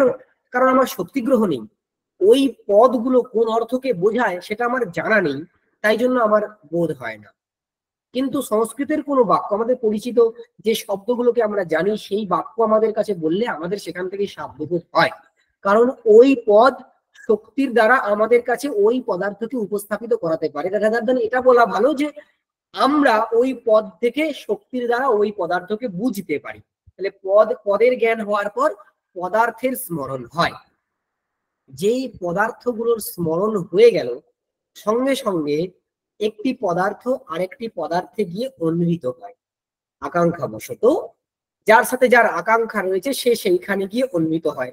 এই নিয়মগুলো আমরা বলবো, কে কোথায় গিয়ে অন্বিত হয় এই নিয়মগুলো আমরা বলবো পরে। আজকে জেনারেল আইডিয়া আমাদের বলা হচ্ছে। তো উদন পদার্থ জেনারেলি প্রকৃতির অর্থ প্রত্যয়ার্থতে গিয়ে অন্বিত হয় জেনারেলি, কারণ প্রকৃতির অর্থ এবং প্রত্যয়ার্থের মধ্যে প্রত্যয়ের অর্থটা প্রধান হয়, প্রকৃতির অর্থ অপ্রধান হয়। যে অপ্রধান সে প্রধানে গিয়ে অন্বিত হয়, ঠিক আছে। তো সেই জন্য উদন এটা যেহেতু প্রকৃতির অর্থ, আর কর্মত্ব এটা যেহেতু প্রত্যয়ের অর্থ, তাই কর্মত্ব অর্থটা প্রধান, প্রকৃতির অর্থটা অপ্রধান, তাই প্রকৃতির অর্থ উদন কর্মত্বতে গিয়ে অন্বিত হলো। এবং সেখানে সম্বন্ধটা কি হবে? নিষ্ঠত্ব। কেন হবে আমরা বলবো পরে। নিষ্ঠত্ব সবাই এখন এইটুকু জেনে রাখুন, নিষ্ঠত্ব বা আশ্রিতত্ব, আশ্রিতত্ব সম্বন্ধ হতে পারে। আশ্রিতত্ব। কর্মত্ব পাক ও পদার্থে গিয়ে অন্বিত হবে। কেন? কারণ কর্মত্ব বিভক্তির অর্থ। বিভক্তি কিসে হয়েছে? কারকে হয়েছে। কারক মানে কি? ক্রিয়ান্বয়ী। তার মানে কারক সে কোথায় গিয়ে অন্বিত হয়? ক্রিয়াতে। ওই জন্য এই কর্মত্বটা ক্রিয়াতে অন্বিত হবে। পজ ধাতুর অর্থ যে পাকক ক্রিয়া, তাতে অন্বিত হবে। সেখানে সম্বন্ধ হবে জনকত্ব, ঠিক আছে। তারপরে এই পাক পদার্থ সে তার প্রত্যয়ের যে অর্থ আছে কৃতি, সেখানে অন্বিত হবে। সেখানে সম্বন্ধ হবে অনুকূলত্ব। কৃতি অন্বিত হবে চৈত্রে, সেখানে সম্বন্ধ হবে আশ্রয়ত্ব। অদ্ভুত ভাবে এখানে আপনারা দেখবেন যে সুপ্রত্যয়ের অর্থ একত্ব, এখানে কিন্তু প্রত্যয়ের অর্থ প্রকৃতির অর্থের দিকে যাচ্ছে। এখানে প্রত্যয়ের অর্থ প্রকৃতির অর্থের দিকে যাচ্ছে, প্রকৃতির অর্থ প্রত্যয়ের অর্থের দিকে যাচ্ছে না। কেন? তারও আমরা কারণ বলবো, ঠিক আছে। কারণ এখানে এই প্রত্যয়টার প্রধান কোনো অর্থ নেই। এই প্রত্যয়টা অ্যাকচুয়ালি প্রাতিপদিকার্থে হয়েছে, এর নিজস্ব কোনো অর্থ নেই। সেই জন্য সেটা আমরা আসবো আস্তে আস্তে। যাই হোক, এটা এই দিকে আসবে, চৈত্র এদিকে যাবে না, একত্বটা এইদিকে আসবে। এখানে সম্বন্ধ হবে আশ্রয়। দেখুন, এই যে প্রত্যেকটা পদার্থ আরেকটা পদার্থে গিয়ে অন্বিত হচ্ছে, আর সেখানে একটা করে সম্বন্ধ হচ্ছে, এই যে সম্বন্ধ, এটাকে বলা হয় সম্বন্ধের জ্ঞান, সম্বন্ধ জ্ঞান। এই সম্বন্ধ জ্ঞানটাই অ্যাকচুয়ালি শব্দবোধ। এই সম্বন্ধ জ্ঞানটাই অ্যাকচুয়ালি শব্দবোধ। এখন আমরা যদি এটাকে টোটাল লিখি, পুরোটাকে লিখি, পুরো বোধটা কি হলো না, আমরা এখান থেকে এই ত্ব প্রত্যয়গুলোকে তুলে দিলেই, পুরোটাকে লিখে দিলেই আমাদের শব্দবোধ হয়ে যাবে। কি করব? ওদননিষ্ঠ কর্মত্ব, এই ত্বটাকে তুলে দিন। ওদননিষ্ঠ কর্মত্ব জনক পাক অনুকূল কৃতি, কৃতির আশ্রয় হলো চৈত্র, তাই কৃত্য আশ্রয়, আর একত্ব আশ্রয় চৈত্র। চৈত্র ওদনম পচতি, এই বাক্যটা থেকে আমরা এই রকম একটা শব্দবোধ পাই ন্যায় দর্শন অনুসারে।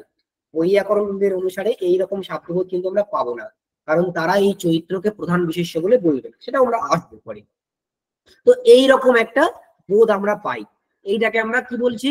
শব্দবোধ বলছি। দেখুন, এইটা হওয়ার আগে আমাদের কি কি হয়েছে? পদজ্ঞান হয়েছে, তারপরে পদার্থের স্মরণ হয়েছে। পদার্থের স্মরণ কিন্তু যার তার হয়নি, কার হয়েছে? যিনি ওই পদের অর্থকে আগে থেকে জানেন, মানে যার শক্তিগ্রহ আগে থেকে আছে। যে উদন পদটা উদন পদার্থকে বোঝায়, অম পদটা কর্মত্বকে বোঝায়, এই শক্তিগ্রহ আগে থেকে যার হয়ে আছে তারই হবে। তার মানে শক্তি জ্ঞানটাও কিন্তু এখানে সহকারী কারণ রূপে লাগছে।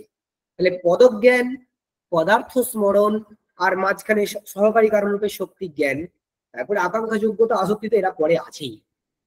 এরা হলো শব্দবোধের কারণ, ঠিক আছে। এরা হলো শব্দবোধের কারণ। এখন দেখুন, শব্দবোধ হচ্ছে ফল, তার আগে কি আছে? পদার্থ স্মরণ, তার আগে আছে পদজ্ঞান। এখন এখানে করণ বলতে আমরা কাকে বুঝবো, আর ব্যাপার বলতে কাকে বুঝবো? আমরা একটা কথা জানি যে প্রাচীন এবং নব্য নৈয়ায়িকদের মধ্যে করণ বিষয়ে একটা মতভেদ রয়েছে। প্রাচীনরা করণ কাকে বলে? প্রাচীন নৈয়ায়িকরা করণ কাকে বলে? ব্যবচ্ছিন্ন কারণং করণম। কারণ মানে ফলের ঠিক মানে যার অব্যবহৃত উত্তরই ফলটা উৎপন্ন হয় তাকে করণ বলা হয়।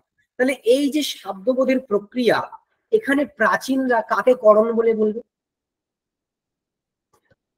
পদার্থের স্মরণটাকে করণ বলবে। পদার্থের স্মরণকে, ঠিক, পদার্থের স্মরণকে করণ বলে বলবে। কিন্তু নব্যদের মতে করণের লক্ষণ কি? ব্যাপারবোধ অসাধারণম কারণম করণম। হ্যাঁ, ব্যাপারবোধ কারণম করণম, মানে ব্যাপার বিশিষ্ট যে কারণ তাকে করণ, মানে আরো একটা স্টেপ আমরা পিছিয়ে যাব। তো তাহলে নব্যদের মতে এখানে শব্দবোধের করণ কে হবে? পদজ্ঞান। দেখুন কারিকার মধ্যে লেখা ছিল কি? পদজ্ঞানম তু করণম। দেখুন পদজ্ঞান হলো করণ, দ্বার মানে ব্যাপারটা কি? পদার্থ স্মরণ, দ্বারম তত্র পদার্থধি। ফল কার্যটা কি? শব্দবোধ, শব্দবোধ ফলম তত্র। এখানে সহকারী হিসেবে কাকে লাগে? শক্তিধি সহকারিণী, আরো সহকারী আছে, আকাঙ্ক্ষা, আসক্তি, তাৎপর্যের জ্ঞান, এরাও সহকারী হয়। তো এই হলো আমাদের শব্দবোধের করণ আলোচনা। একটা অদ্ভুত জিনিস লক্ষ্য করবেন, এই কারিকাটার মধ্যে একটা তু আছে, পদজ্ঞানম তু করণম, মানে তার মানে কি? উনি বলতে চাইছেন দেখুন করণ কিন্তু পদজ্ঞান, বা পদজ্ঞানটাই কিন্তু করণ। এই পদটা কেন বলা হলো যে পদজ্ঞানটাই করণ? এখানে একটা ভিন্ন মত ছিল অ্যাকচুয়ালি। একদল নৈয়ায়িক আছেন যারা বলেন পদজ্ঞান করণ নয়, যারা বলেন কি, কারো জানা আছে? যারা অন্য কিছুকে করণ বলে বলে, শব্দবোধের জ্ঞায়মান পদকে, ঠিক, জ্ঞায়মানম পদম করণম। দেখুন দুটোর মধ্যে পার্থক্য আছে। একটা পদজ্ঞান, পদজ্ঞানম, আরেকটা জ্ঞায়মানম পদম। দুটোর মধ্যে বেসিক পার্থক্য কি? বিশেষ্যের পার্থক্য। এই ক্ষেত্রে বিশেষ্যকে জ্ঞান, জ্ঞান, ঠিক, এই ক্ষেত্রে বিশেষ্য হলো জ্ঞান, আর এই ক্ষেত্রে বিশেষ্যকে পদম, এক্ষেত্রে বিশেষ্য হলো পদম। এখন একদল নৈয়ায়িক আছে না, প্রাচীন কিছু আছে নৈয়ায়িক, যারা বলেন যে শব্দবোধের ক্ষেত্রে করণ কে হয় না? জ্ঞায়মান পদ। শব্দবোধের ক্ষেত্রে করণ হয় জ্ঞায়মান পদ। জ্ঞায়মান পদ মানে কি? জ্ঞায়মান পদ মানে বর্তমান কালীন শ্রাবণ জ্ঞান বিষয়ীভূতম। বর্তমান কালীন শ্রাবণ জ্ঞান বিষয়ীভূতম। এই এত বড় যে শব্দ, তার অর্থ হচ্ছে এই মুহূর্তে যে পদটা আমাদের শ্রোত্রেন্দ্রিয়ের গোচর হচ্ছে, আমরা কানে শুনতে পাচ্ছি, সেই পদটা বর্তমানে যার শ্রাবণ ও জ্ঞান হচ্ছে, সেই ধরনের পদ, সেই কিন্তু শব্দবোধের করণ হয়। এইটা প্রাচীনদের মত, কিন্তু এইটা নব্যরা মানেন না। কেন মানেন না? কারণ দেখুন, আমরা শব্দকে শুনতে পাই কখন? যখন মানে শ্রোত্রেন্দ্রিয়ের দ্বারা শুনতে পাই কখন? যখন সেটা উচ্চারিত হয়, উচ্চারীয়মান। জ্ঞায়মান মানে তার মানে উচ্চারীয়মান হবে। কিন্তু ধরুন কোনো একজন মৌনী ব্যক্তি, যিনি কখনো কোনো শব্দ উচ্চারণ করেন না, তিনি একটি শ্লোক লিখেছেন বা একটি বই লিখেছেন। সেই যে বইটা লিখেছেন, ধরে নিলাম কালিদাস মৌনী ব্যক্তি ছিলেন, তিনি অভিজ্ঞান শকুন্তলম লিখেছেন। তার প্রথম বাক্য ইয়া সৃষ্টি স্রষ্টুরাদ্যা প্রভৃতি। সেই বইতে যে ইয়া সৃষ্টি এই পদগুলো রয়েছে, এগুলো কিন্তু অ্যাকচুয়ালি পদ নয়। এগুলো কি? এগুলো চিহ্ন। এগুলো ওই পদকে বোঝানোর একটা চিহ্ন। এগুলো অ্যাকচুয়ালি পদ নয়, ওইগুলো পদ নয়। পদটা কখন না? যখন সেটা উচ্চারিত যখন হবে, ঠিক আছে? শব্দ, শব্দ কোথায় থাকে? আকাশে থাকে। সে তো বইতে থাকবে না।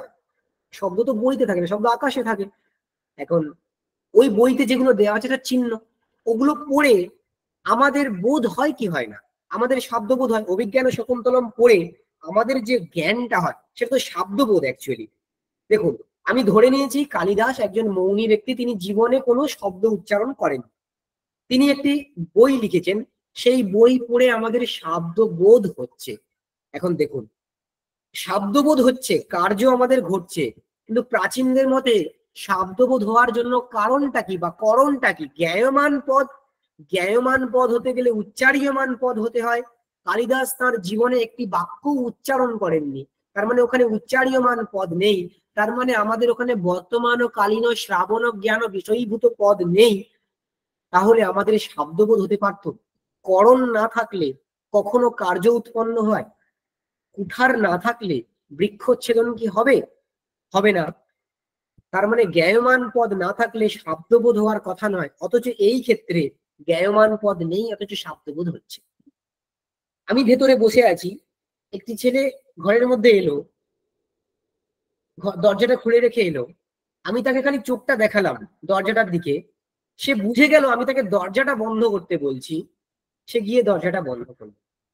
এই যে আমি তাকে চোখটা দেখালাম ওই দরজার দিকে, সে বুঝলো দ্বারম পিধেহি। এই জ্ঞানটা কিন্তু অন্য কোনো জ্ঞান নয়, এটা শাব্দবোধ। অথচ এই শাব্দবোধটা হওয়ার আগে সেখানে কোনো শব্দ উচ্চারিত হয়নি, জ্ঞায়মান পদ সেখানে নেই, উচ্চারীয়মান পদ সেখানে নেই, তথাপি সেখানে শাব্দবোধ হলো। করণ না থাকলে কখনো কি কার্য উৎপন্ন হতে পারে? হতে পারে না। অথচ এখানে করণ নেই, কার্য উৎপন্ন হয়েছে। তাই ব্যভিচার দেখা যাচ্ছে। প্রাচীনদের যে মত যে জ্ঞায়মান পদ হচ্ছে করণ, শাব্দবোধ কার্য, সেই ক্ষেত্রে ব্যভিচার দেখা যাচ্ছে। এই ব্যভিচার দেখা যাচ্ছে বলে নব্য নৈয়ায়িকরা কি বললেন, যে জ্ঞায়মান পদ করণ নয়, পদ জ্ঞান করণ। এই যে প্রত্যেকটা ক্ষেত্র, ইয়া সৃষ্টি স্রষ্টুর আদ্যা মানে মৌনী শ্লোক, বা এই যে আমি চোখ দেখিয়ে ওটা বোঝালাম, এই প্রত্যেকটা ক্ষেত্রে পদ উচ্চারিত না হলেও পদ জ্ঞান সেখানে হয়েছে। কেন? আমরা ওই ইয়া সৃষ্টি ওই চিহ্নগুলোকে দেখে একটা পদের অনুমান করি, ইয়া এর দ্বারা একটা পদের, ইয়া এই পদের অনুমান করি। সৃষ্টি ওই চিহ্নটাকে দেখে আমরা একটা পদের অনুমান করি। সেই অনুমিত পদ আমরা পদের অনুমান করি, মানে অনুমানটা তো একটা জ্ঞান, অনুমানটাও তো একটা জ্ঞান, তাহলে পদ জ্ঞান হল।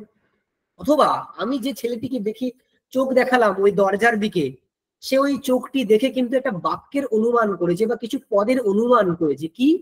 দ্বারম পিধেহি। এই বাক্যটাকে সে অনুমান করে সেখান থেকে তার পদার্থের স্মরণ হয়েছে, সেখান থেকে তার শাব্দবোধ হয়েছে। তাই দেখুন, এই ক্ষেত্রে জ্ঞায়মান পদ না থাকলেও পদ জ্ঞান কিন্তু রয়েছে, জ্ঞায়মান পদ না থাকলেও পদ জ্ঞান রয়েছে। তাই পদজ্ঞানকে যদি করণ বলি, এই ক্ষেত্রগুলোতে শাব্দবোধ হতে কোনো অসুবিধাই হবে না, এইখানে কোনো ব্যভিচারই হবে না। তাই জন্য নব্য নৈয়ায়িকরা জ্ঞায়মান পদ করণ এইটাকে নেগেট করলেন, এটাকে নেগেট করে বললেন পদ জ্ঞান করণ। এইটা বোঝানোর জন্য মানে তু পদটা দেওয়া রয়েছে। দেখুন, জ্ঞায়মান পদ কিন্তু করণ নয়, তাহলে করণ কি? পদজ্ঞানম, পদজ্ঞান কিন্তু করণ। এইটাকে বোঝানোর জন্য তু পদটা ওখানে দেওয়া রয়েছে। বোঝা গেল কি? মানে শাব্দবোধের কারণ বিষয়ে যে আলোচনাটা আমরা করলাম, সেখানে কারো কোনো অসুবিধা আছে? তাহলে শাব্দবোধের করণ আমরা কাকে বললাম? কোশ্চেন আছে। এক মিনিট। শাব্দবোধের কারণের মধ্যে করণ আমরা কাকে বললাম? পদজ্ঞান। পদজ্ঞান। আচ্ছা, ব্যাপার কাকে বললাম? পদার্থের স্মরণকে। পদার্থের স্মরণ। উপকারী কারণ কে? শক্তি জ্ঞান। আরো আছে সহকারী তাৎপর্য, সেগুলো এখানে বলা নেই। আর এখানে তু পদটা কেন বলা হয়েছে? এটা বিশেষ কারণে তু পদটা বলা হয়েছে। কি কারণে? না, প্রাচীনদের মতটাকে খণ্ডন করার জন্য। প্রাচীনদের মত ছিল জ্ঞায়মানম পদম করণম, নব্যরা বলছেন না, জ্ঞায়মান পদ করণ নয়, পদ জ্ঞান করণ। হ্যাঁ, একজনের প্রশ্ন ছিল, আমরা সেই প্রশ্নটা বলুন। হ্যাঁ, বলছি শ্বেত ধাবতী এরকম একটা পদ, মানে কোন একজন শ্বেত কোন একটা বস্তু দৌড়াচ্ছে, এটা আমরা দেখতে পাচ্ছি, এবং হ্যাঁ। সেখানে হচ্ছে তার শব্দ, মুখের যে শব্দ, যে ভেসা, সেই শব্দটাও শোনা যাচ্ছে সেখানে, হ্যাঁ। কিন্তু যে ধাবন কর্তা তার কিন্তু দর্শন হচ্ছে না, অথচ সেখান থেকে আমরা অনুমান করতে পারছি যে শ্বেত কর্তৃকা শ্বেত রূপবিশিষ্টা ধাবনা কৃত্যাশ্রয়ः অশ্বः, সেখান থেকে আমাদের হচ্ছে অশ্বের স্মরণ হচ্ছে। তো এখানে তো অশ্ব যে পদ, তার তো জ্ঞান হয়নি, তা সত্ত্বেও এখানে হচ্ছে অশ্বপদের স্মরণ হচ্ছে। তাহলে এখানে কেন জ্ঞান হলো না? কেন জ্ঞান হলো না অশ্বের? আমরা তো মানে সেই যে শব্দটা শুনেছি, আমাদের বোধটা কি হয়েছে, যে ধাবনানুকূল কৃতিমান শ্বেতঃ অশ্বঃ, এই তো বোধ হয়েছে, ধাবনানুকূল কৃতিমান শ্বেতঃ অশ্ব, এই বোধ হয়েছে তো। হ্যাঁ, এই কিন্তু বোধ হতে এখানে গেলে তার, হ্যাঁ কিন্তু এখানে অশ্ব যে পদ, তার জ্ঞান হয়, মানে পদের তো উচ্চারণও হয়নি এবং পদের দর্শনও হয়নি, মানে যে বস্তু এই তার তো, তো দর্শন হয়নি। সেই জন্যই তো একমাত্র জ্ঞায়মান পদকে কারণ বলা হলো না, পদের উচ্চারণ হয়নি তো, সেই জন্যই তো জ্ঞায়মান পদে করণ বলা হলো না। কাকে করণ বলা? পদ জ্ঞানকে। আমাদের ওই যে রে শব্দ, ওই যে শব্দটা করছিল, সেটা ঘোড়ারই শব্দ, সেটা শুনে আমাদের জ্ঞান হয় অশ্বের। সেই অশ্ব নামক জ্ঞান, অশ্বর জ্ঞান হওয়ার পরে আমরা এরকম একটা বাক্যকে সাজাই, অশ্ব শ্বেতঃ অশ্বঃ ধাবতি, তারপরেই আমাদের শব্দবোধ হয় ধাবনানুকূল কৃতিমান শ্বেতঃ শ্বেতাভিন্ন অশ্বঃ, এরকম বোধ হয়। কখনো আমাদের বোধ, শব্দবোধ কখনো শব্দকে ছাড়া হবেই না, পদজ্ঞান প্রয়োজন। যে মুহূর্তে আমাদের শব্দবোধ হচ্ছে, এই যে বললাম না, আমি চোখ দেখালাম দরজার দিকে, আমি কিন্তু কোনো বাক্য বলিনি, কিন্তু সেই সেই সেই যে ব্যক্তি, তার জ্ঞান হয়েছে, তার শব্দবোধ হয়েছে। কেন হয়েছে? তিনি অনুমান করেছেন একটা বাক্য, দ্বারম পিধি, এই বাক্য তিনি নিজে অনুমান করেছেন। এই বাক্যে ছখানা পদ, চারটে পদ রয়েছে, সেই পদেরও জ্ঞান তার হয়েছে। সেই পদের জ্ঞান হওয়ার পর সেই পদ থেকে পদার্থের স্মরণ হয়েছে, সেই স্মৃত পদার্থগুলোর পরস্পর সম্বন্ধের জ্ঞান হয়েছে। তার ফলে তিনি বুঝেছেন দ্বারমিষ্ট কর্মত্ব জনক বিধানানুকূল কৃতিমান অহম, এরকম একটা শব্দবোধ হয়েছে। এই শব্দবোধ হওয়ার ফলে তার প্রবৃত্তি ঘটেছে, তিনি দরজাটা বন্ধ করেছেন। এতটা কাজ একসাথে হয়েছে, প্রত্যেকটা ক্রমে ক্রমে হয়, এত তাড়াতাড়ি হয়। যেমন 1000 পদ্মপত্র, তাতে একটা সূচ ফোটালে একসাথে বিঁধে যায়, আমরা বুঝতেই পারি না ক্রমে ক্রমে হয়েছে, কিন্তু ক্রমে ক্রমেই হয়েছে, কিন্তু আমরা বুঝতেই পারি না যেটা আমরা একসাথে গিতে গেছে। আসলে তো তা না, প্রত্যেকটা একটা একটা একটা একটা করে কথা হয়েছে। ঠিক এখানেও তাই, প্রত্যেকটা ক্রমে তার প্রথমে পদজ্ঞান হয়েছে, তারপর পদার্থের স্মরণ হয়েছে, তারপর সেখান থেকে শব্দবোধ হয়েছে, তারপর প্রবৃত্তি হয়েছে। এত তাড়াতাড়ি হয়েছে আমরা বুঝতে পারি না, কিন্তু এটা হয়। আমাদের পদজ্ঞান প্রয়োজন, পদজ্ঞান না হলে শব্দবোধ হবে না। ঠিক আছে, বোঝা গেল কি অদ্বৈত? হ্যাঁ, হ্যাঁ, বুঝতে পেরেছি। হ্যাঁ, আরো ক্লিয়ার হবে আস্তে আস্তে, চিন্তা নেই। পদজ্ঞান কিন্তু নৈয়ায়িকদের মতে পদজ্ঞান না হলে শব্দবোধ হবে না। ঠিক আছে, স্যার, হ্যাঁ স্যার বলছি অনুমিতি প্রমাটা তো হচ্ছে অনুমান পুরোটা নাকি? পূর্বে আমি দেখে করে যেটা আগে দেখে করে অনুমান করছি, তাই তো?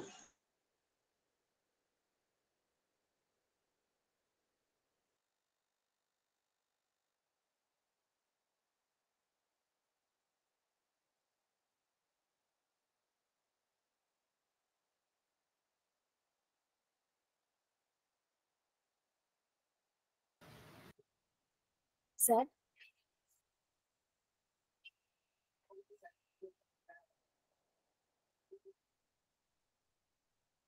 আমার কথা কি শোনা যাচ্ছে?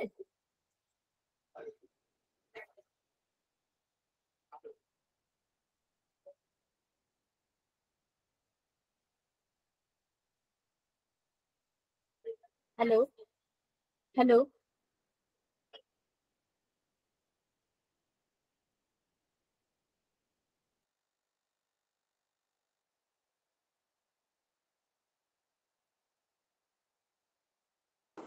ক্লাস কি হয়ে গেল? বুঝতে পারছি না, আমি তো একটা প্রশ্ন করতে চাই। আপনারা একটু যুক্ত থাকুন, স্যার আবার যুক্ত হবেন। আচ্ছা, আচ্ছা।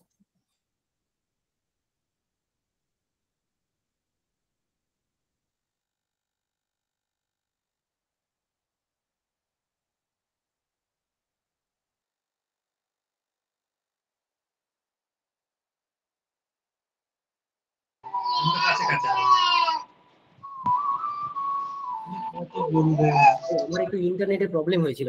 ঠিক আছে, কথা শোনা যাচ্ছে কি? হ্যাঁ স্যার শোনা যাচ্ছে। হ্যাঁ এখানে বলুন, এটা কিছু বলছিলেন।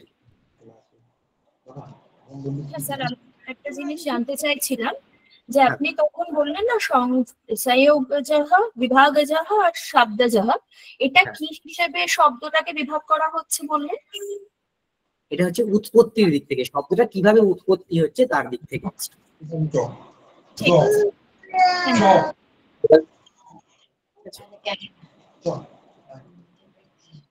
আর কার কোনো প্রশ্ন আছে? স্যার বলছি এটা কি ওই অনুমানের উপরে নির্ভর করে করা হয়? প্রমা মানে কি অনুমান, যেটা আগে আমি না না অনুমান না, করছি? প্রমা মানে অনুমান না, প্রমা মানে যথার্থ অনুভব। প্রমা মানে যথার্থ অনুভব, ঠিক আছে। অনুমিতি তার মধ্যে একটা, তার করণ হচ্ছে অনুমান, ঠিক আছে। দেখুন, ঠিক আছে। আমাদের শব্দবোধ হতে গেলে না সবসময় পদের অনুমান করতে হয় এমন নয়। এই যে আমি এখন আপনাদেরকে বাক্য বলছি, আপনাদের কিন্তু পদের প্রত্যক্ষ হচ্ছে, সত্যেন্দ্রিয়ের সাথে পদের সন্নিকর্ষ হচ্ছে, মানে এটা প্রত্যক্ষ, এটাও পদক জ্ঞান, এটা প্রত্যক্ষ রূপ জ্ঞান।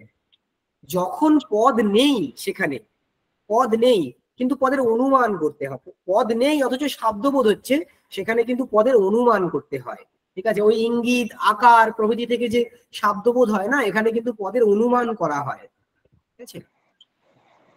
এই পদক জ্ঞান মানেই কিন্তু সবসময় অনুমান নয়। পদক জ্ঞান সেটা প্রত্যক্ষাত্মক হতে পারে, অনুমিত্যাত্মক হতে পারে, স্মরণাত্মকও হতে পারে। কিন্তু জ্ঞান দেখুন, অনুমিতিও একটা জ্ঞান, প্রত্যক্ষ একটা জ্ঞান, স্মরণ একটা জ্ঞান, যে কোনো ধরনের জ্ঞান হলেই হবে। তার থেকে যখন পদার্থের জ্ঞান হবে সেটা স্মরণাত্মকই হবে, ঠিক আছে। আচ্ছা, কেউ একজন না হাত তুলেছেন। হ্যাঁ স্যার। হ্যাঁ বলুন কি? হ্যাঁ স্যার, বলছি এই যে জ্ঞেয়মান পদকে যারা করণ বললেন শব্দবোধের ক্ষেত্রে, ওইটা পার্টিকুলারলি কারোর মত এরকম কি কিছু আছে? উদয়নাচার্য প্রমুখের মত। এটা আপনি আমি আপনাকে প্রসঙ্গটা বলে দিচ্ছি। আপনি এই ভাষা পরিচ্ছেদে ওই যে জ্ঞায়মান পদক জ্ঞানম তু করণ মানে তু পদের ব্যাখ্যাতে মুক্তাবলী সংগ্রহ বলে একটা টিকা আছে, সেই টিকাটা এখানটা একটু পড়বেন, ওইখানে এই বিষয়টা রয়েছে, ঠিক আছে, আপনি পড়ে দেখবেন। এটা উদয়নাচার্য প্রমুখের মত।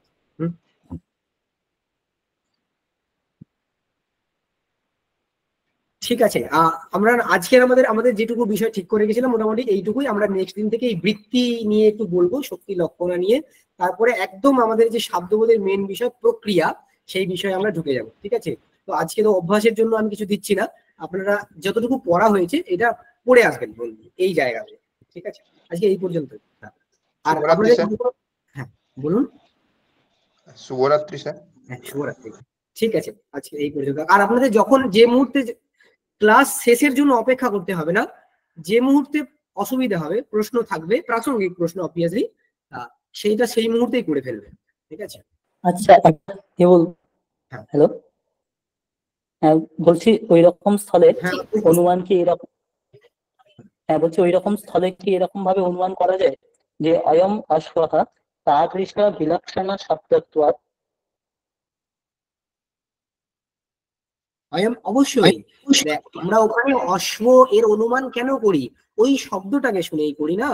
যদি এখানে গরু নিচে যদি একটা গরু ডাকছে, আমি ওই ডাক শুনে আমি নিশ্চয়ই মানুষের অনুমান করব না, ওই ডাকটা মানুষ ডাকে না, ঠিক আছে। ওই ডাকটা শুনে গরুরই অনুমান করবো, তাই না? তো এরকম অনুমান মানে করা যায় তো যে অয়ম অশ্বঃ তাদৃশ বিলক্ষণ শব্দত্বাৎ। তাদৃশ বিলক্ষণ শব্দত্বাৎ। হ্যাঁ বলুন প্রণবেশ বাবু, বলুন।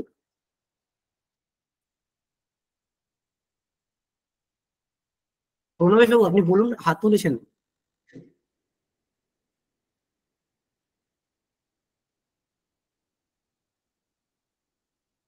শোনা যাচ্ছে না, আপনি কিছু বলছেন কিনা আমি বুঝতেও পারছি না।